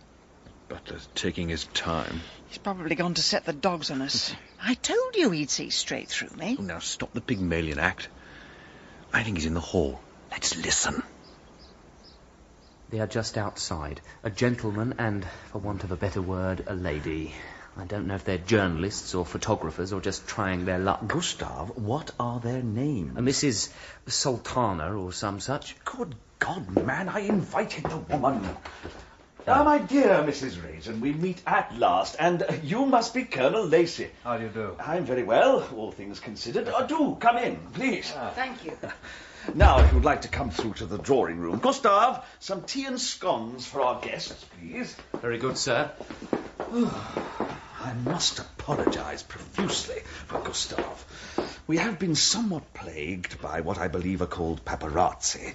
1 or 2 of them have tried to inveigle their way into the house. Well, then I can understand why he's on edge. In any case, he does see it as his duty to frighten off the outside world. Really, a Rottweiler would be cheaper and better looking. Well, shall we sit by the window? Gives us a clear view towards Gibbet Hill. Thank you. Before we go any further, I'd like to know why you invited me. Because you're the famous Agatha Raisin. Am I? And when did I become famous? When you spend as much time as I do on the internet, looking at local news and gossip, you notice some names crop up more than others. Agatha is rapidly becoming a village institution, solving murders and cheating her way to victory in competitions. Well, I find myself in need of your services, Mrs. Raisin. As you know, there was a murder on my land last weekend. I was in London and have several witnesses, all of whom have been interviewed by the police. Good. I can check that out with my police sources. No, you don't do things by halves, do you? Anyway, I know I didn't do it, and the police know I didn't, but there will always be a suspicion that it was my staff, possibly acting on my orders. Well, the papers do seem to be hinting at that. Indeed. So, I would like to employ you both as private detectives. Oh. Your job will be to clear my name. I thought our job would be to find out the truth. You will find the two things aren't mutually exclusive. I'd like to take some photographs of the field where the murder took place. Well, the police have cordoned it off for the moment. They've put up a huge tent. It looks as if the circus has come to town. Have they found the murder weapon? Yes. It was a shovel, belonging to my estate manager, but any fingerprints were washed off in the rain. How did the killer get hold of it? 2 weeks ago, my estate manager had a bit of an altercation with some ramblers. He became extremely abusive, and when I went out to reprimand him later, he threw down his shovel and stormed off. Mr. Charles, I was involved in that little skirmish. I tried to make peace between the ramblers and your estate manager. Oh, good heavens, was that you? Yes. Oh, Deborah told me about that. Oh, this is good news. This is very good news. Gone, Sir Charles. Thank you, Gustave. Anyway, I'm keen to know more about the woman who was killed. And by the looks of things, you've already won the trust of some of her friends. I hardly said a word to them. No, but they think you're on their side. Now, here's my plan. I have a flat in Dembley, little pied-à-terre, and I propose that the two of you move in for a few days and try to get to know the Walkers a little better. Won't we look a bit like undercover police officers moving in just after the murder? Oh, you'll have to spin a yarn about why you're there. I think you should pretend to be a married couple. Maybe on holiday. Let's say it's your golden wedding anniversary. I don't think we've quite reached gold yet. Oh, sorry. Silver, I mean. Do you think you could pull that off? Well, I really don't know. I've never been married before. You won't have to do anything beyond the call of duty, old boy. Have I whetted your appetites? Well, it's close enough to home. At least I can pop back and feed the cat. I can do with a bit of a break from the Peninsular War. And did you say something about money? Yeah, I'll go and get my checkbook. Well, this is a turn-up for the books. Our first paid murder investigation. Are you excited? Oh, I just take it in my stride. A brand new murder. And a brand new marriage.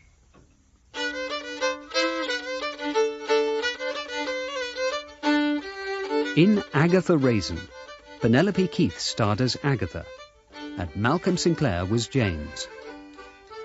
Mrs. Bloxby was played by Liza Sadaby, and D.C. Wong by Ben Crow.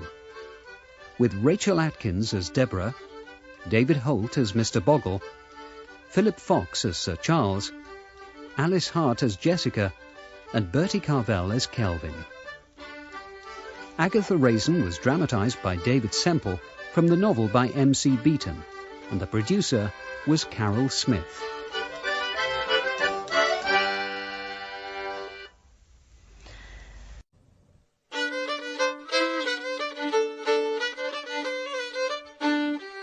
Agatha Raisin by M.C. Beaton.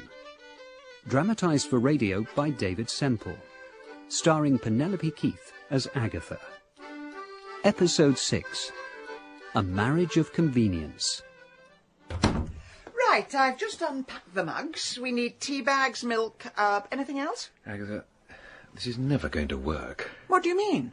People are never going to believe we're a married couple. Why shouldn't they? Well, I just don't feel very married. It isn't a medical condition. I'm totally new to this sort of game. I mean, do I call you darling? Only if we're living in a 1950s sitcom. Now, here's your ring. You get a full refund if you take it back within 28 days. Well, that's longer than most marriages these days, I suppose. James, not on that finger. Unless you're on a business trip and you've told your secretary the divorce has come through. Well, at least this flat is a decent size. I'm so glad we don't have to share a bedroom. Yes. So am I. Now, let's get down to the pub and mingle with the murder suspects. So anyhow, we go over the Fossway and down into Baggott's Green. Oh, that seems a really good route, Kelvin. Excuse me. Can I help you? Where do I find out about the Dembley Walking Society? Oh, this is it, but we're not walking this week. We've had a death in the group. Yes, my wife and I read about that in our local paper. Didn't we, darling? If you say so, dear. Hang on. I know you. You're that man we met at Gibbet Hill. That's right. You cut Sir Charles's estate manager down to size, didn't you? Oh, yes, I remember you now. I'm James Lacey. My wife and I have just moved to the area. This is my wife, Mrs. Lacey. Agatha. I'm Kelvin. And I'm Deborah. Goodness, it's a small world. Well, can I buy you good people a drink? That's very kind of you. I'll have a pint of Badgers. I'll have a fizzy mineral water. And I'll have my usual. Oh? What's that? You know perfectly well, dear. Gin and tonic. Oh, of course.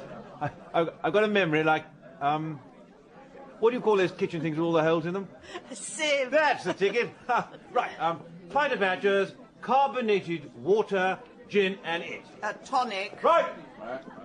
Mrs. Lacey, your husband's a scream. That's just what I was thinking. Scream. So, what made the pair of us move to Dembley? Quality of life, really. We're both keen walkers, both retired, and this is a very beautiful part of the country. Oh. Yes, we are lucky to live here. In spite of all the recent horror. It must have been a shock losing, Jennifer, was it? Jessica. And yes, it was. I keep waiting for her to walk through the door, tell us to rise up and march through the wheat fields of our capitalist oppressors. Oh, is that the kind of thing she was likely to have said? Oh, Jessica had very strong views about that sort of thing. I didn't always agree with her, though, of course, she had every right to express her opinions. If you ask me, that was what did for her in the end. She was attacked by one of Sir Charles's lackeys. Oh, yes. She was found in his field, wasn't she? Though, what makes you think it was one of Sir Charles's people? Oh, just a hunch. Mind you, they'll never prove it. It's the old story. If you've got the money, you can get away with anything. Oh, do you think so? Most prisons these days seem to be social clubs for MPs and pop stars. Right, here we are. Badgers, fizzy water, G&T, and a scotch. Cheers, pal. Thank you. Your wife was saying that you've retired. That's right. I was in the army for 30 years. Oh, you're a military man. Yes, but I gave it all up for love. The day I met Agatha. There's some things in life too precious to lose. And the day I cast my eyes on this wonderful woman, I thought, forget your country, forget your job, forget your social status. All that matters is this lovely, sweet lady. Mr. Lacey, that's so beautiful. That's really, really beautiful.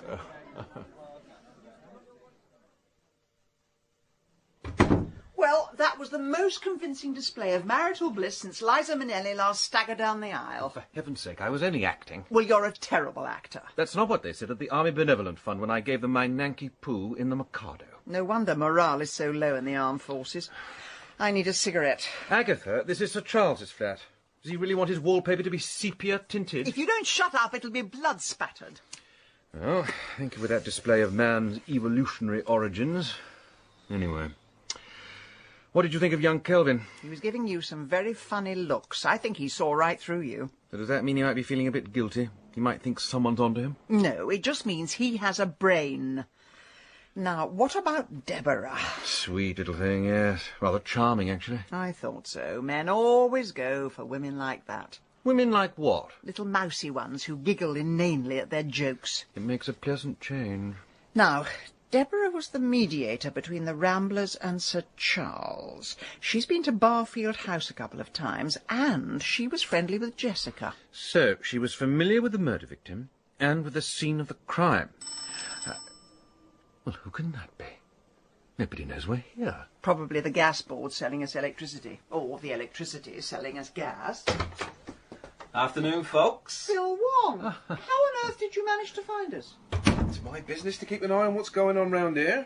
You may think we spend all day putting up new speed cameras, but there's more to the job than that. Well, you'll have to get up early to keep an eye on Agatha. I know. I'm thinking of having her electronically tagged. I hear congratulations are in order. Are they? What have we done? Mr. and Mrs. Lacey? Oh, goodness me. Sorry. No, can I just clarify? We're not really married. It is just an act. There's no need to sound quite so defensive. Actually, I'm aware of that.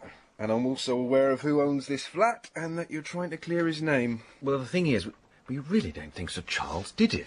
And why's that, then? Because he's got such a nice face? We have our reasons.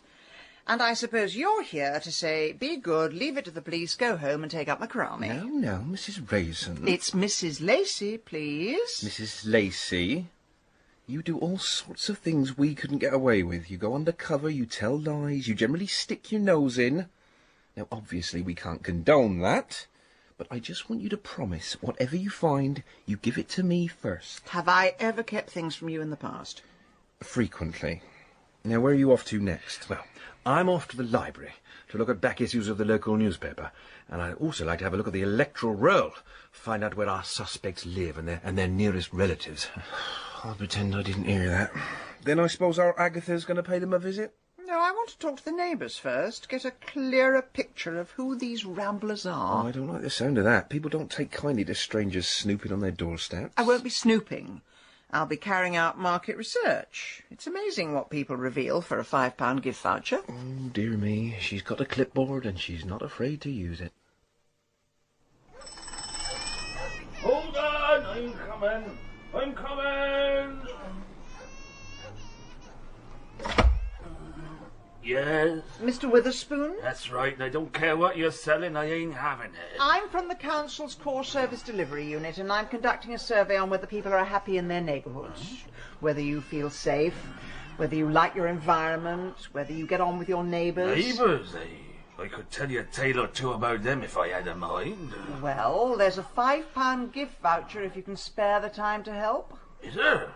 Well, what I was going to say is worth £5 of anyone's money.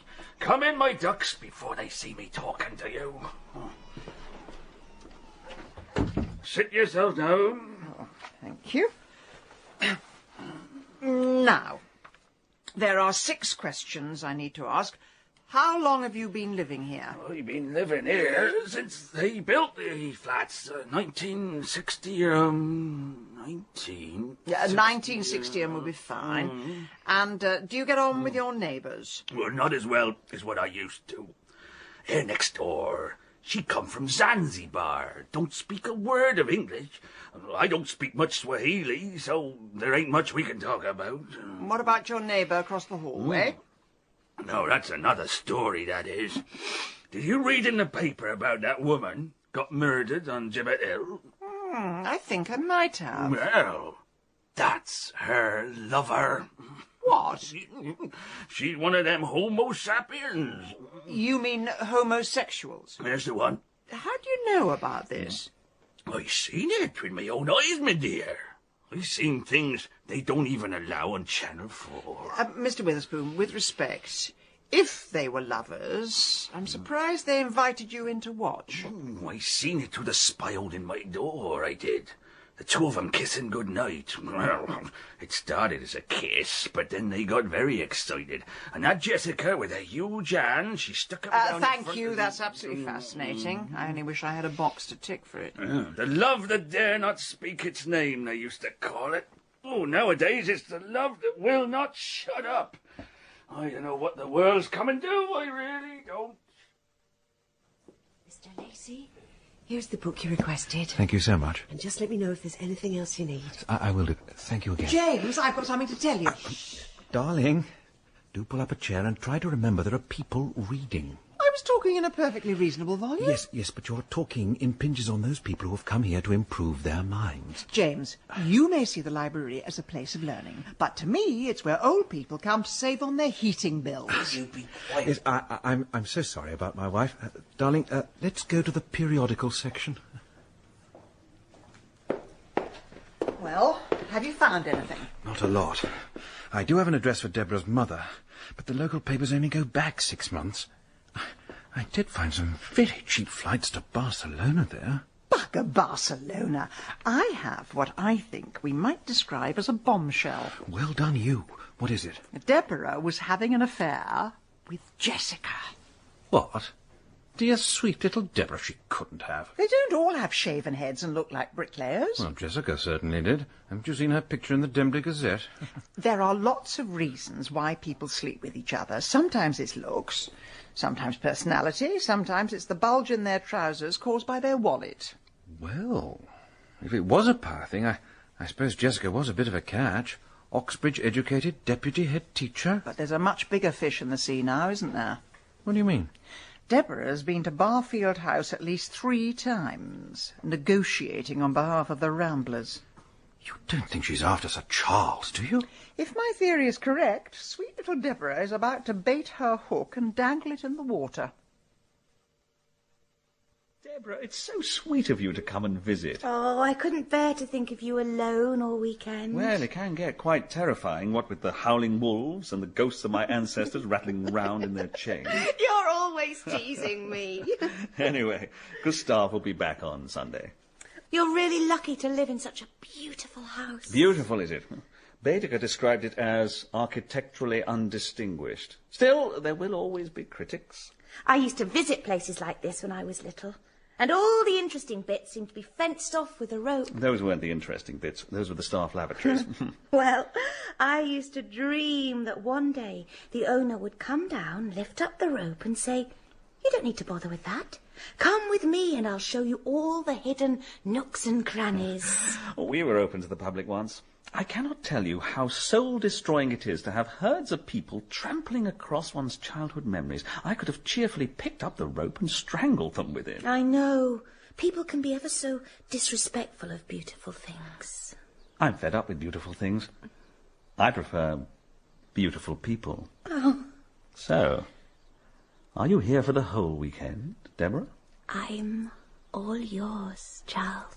Well, let's lift up the rope, and I'll show you my private area.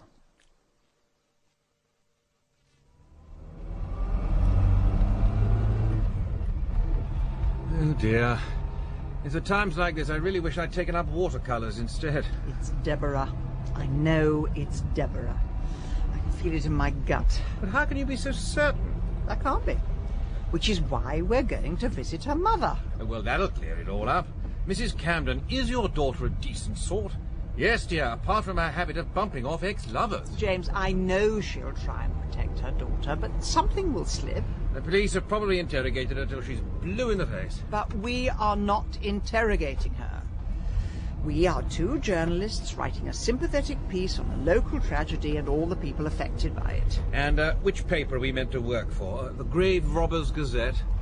All you have to do is nod your head and keep chewing your pencil. Fine. I know my place. And when Mrs. Camden attacks you with a steam iron, do I use the pencil to defend you? Here we are. Oh, Lord. Here we go. Over the top.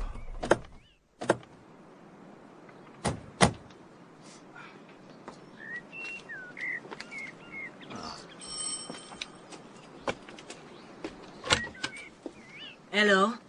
Mrs. Camden? That's right, Pet. My name is Agatha Lacey. I'm the editor of Cotswold Life magazine, and this is my assistant, James. How do you do? Ah, you'll be wanting to talk about the wedding. What? I can hardly believe it. My Deborah and a real-life baronet. What? Yes, it's an absolute fairy tale, which is why my editor is quite lost for words. Let's go inside and you can tell us all about it. Now, my Deborah, she always said she would make something of her life. When she were a kiddie, she said to me, "Mum, I'm going to be a teacher." And she worked so hard for her exam. She had no help from her father, mind. He were no use to her. Right, I get the picture. A very well-motivated young person. Yes. So, when she says to me, "Mum, I'm going to marry Sir Charles Whittaker and live at Barfield House," oh, I was so happy for her. But they've only known each other a few weeks. Well, That's just the sort of person my Deborah is. If she wants something, nothing will stand in her way. Nothing, or indeed no one. Oh, it's going to be a dream wedding. Everyone will be there. Famous people from the television, maybe even the royal family. I imagine Lord Lucan will put in an appearance. Oh, and they're having a cake with little marzipan models of themselves looking like Romeo and Juliet. Mrs. Campbell. Yes, Pet. Does Sir Charles actually know that he's going to get married? Well, he hasn't got round to asking her yet, but you know what men are like. Yes, indeed. But she said to me, "Man, tonight, I know it's going to happen. After all these years on the shelf, I finally found my handsome prince." Well, Deborah, that was a wonderful evening. And I never want it to end. All good things must come to an end, my dear. Let's celebrate a very special night. Where did that come from? I always keep a bottle by my bedside. Cheers. Cheers. Here's to our future. Yes, to both our futures. Well, I'm going to go and run us a bubble bath. Oh, Deborah, you're spoiling me. When we get married, I want all of this wood panelling painted white. It's so gloomy in here. What did you say? I just think this panelling looks so dull. Never mind the panelling. What do you mean, get married? I can't hang around waiting for you to pop the question. Deborah, we're having fun, that's all. I never said anything about marriage. I'm not the marrying kind. But you've got to marry me. Deborah, let's not argue. We've had a wonderful evening. Let's not spoil it. No. I wouldn't want anything in the world to spoil it. Do you have to drive so fast? I keep thinking we're going to crash into a sheep or something. What would a sheep be doing out at this time of night? I don't know. Sleepwalking. Come on. There's got to be a quicker route. Oh. James, put a cigarette in my mouth. What? It helps me to think. No, it doesn't. It clogs up your arteries and makes you irritable. No, James, you do that. Just put it in my mouth. They're on the dashboard. There. Come on. Oh, sorry, I've never been any good with these. You'll just have to wait. Oh, will you stop faffing about and get here?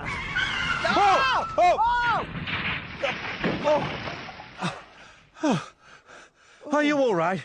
Not really. Are you happy now? Well, it's not my fault we're in a haystack. Only one way to get to Sir Charles now. What's that?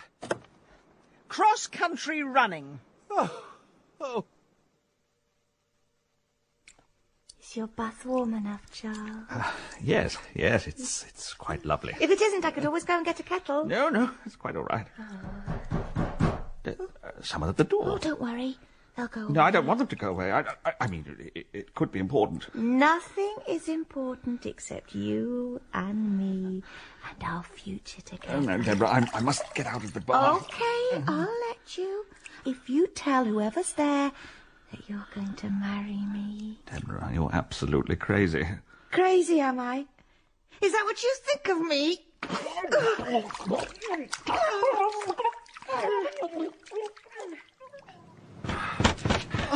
It's no good.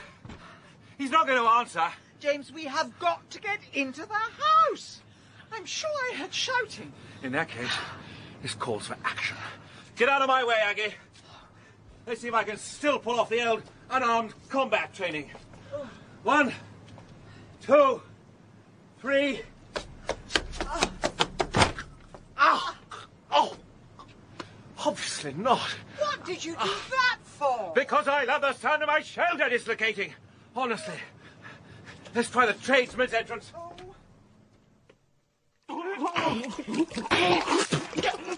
Get off me!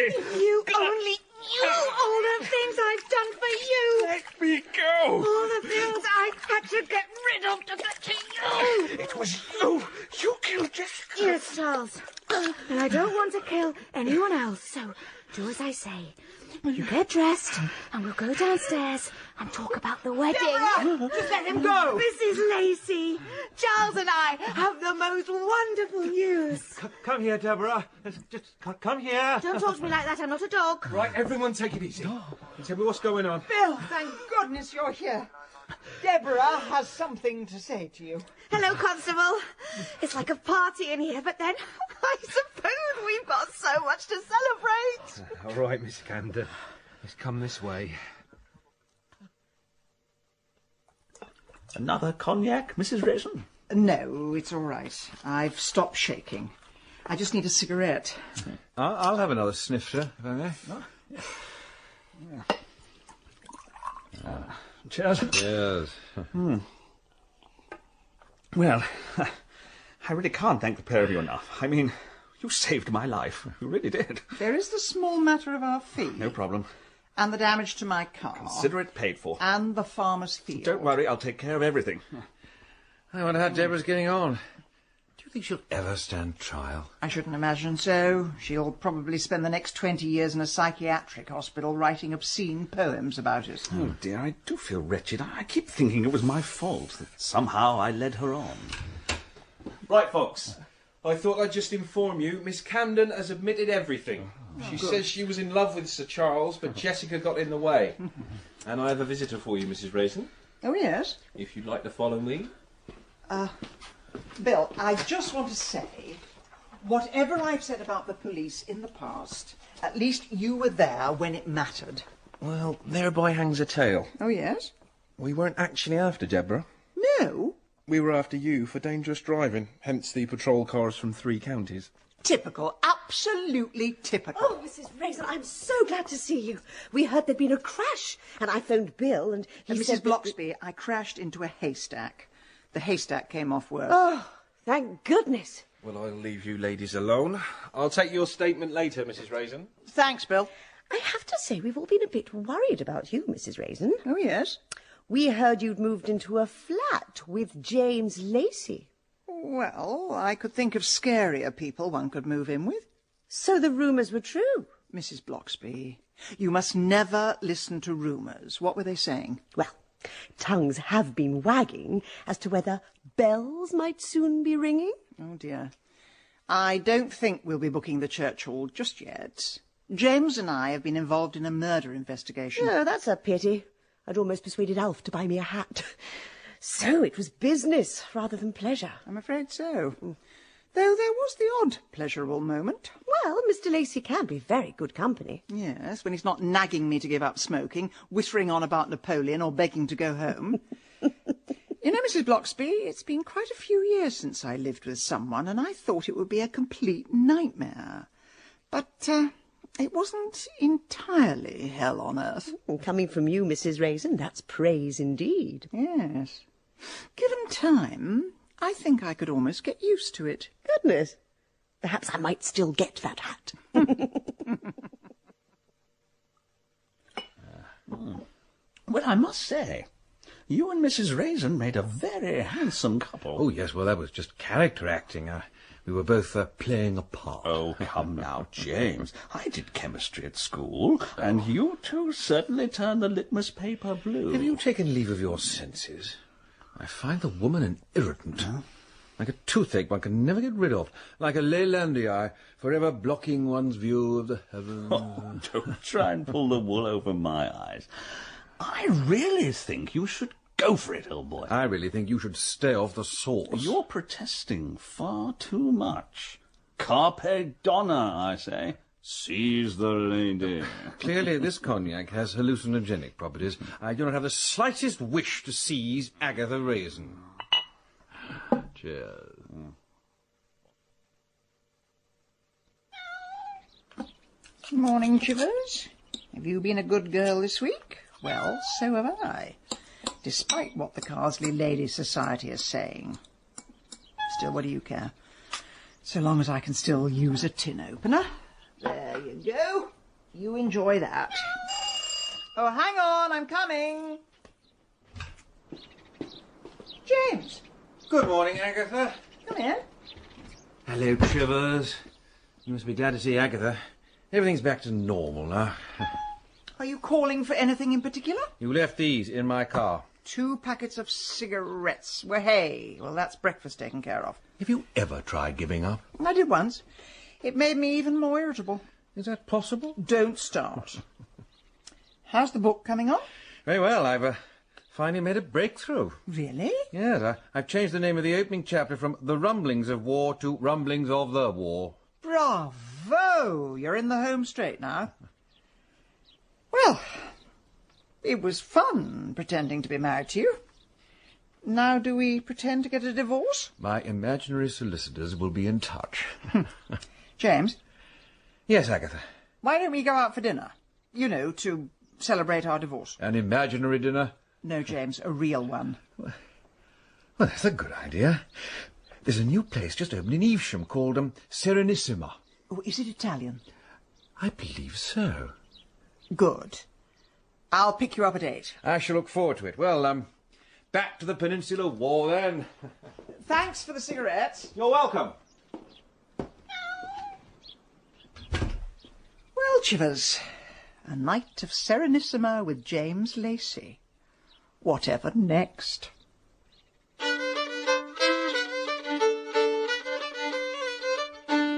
In Agatha Raisin, Penelope Keith starred as Agatha, and Malcolm Sinclair was James. Mrs. Bloxby was played by Liza Sadovy, and D.C. Wong by Ben Crowe, with Rachel Atkins as Deborah, Philip Fox as Sir Charles, and Bertie Carvel as Kelvin.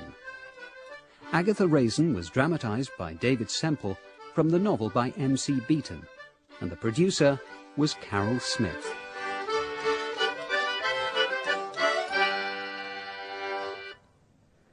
And that was the last in the current series of Agatha Raisin.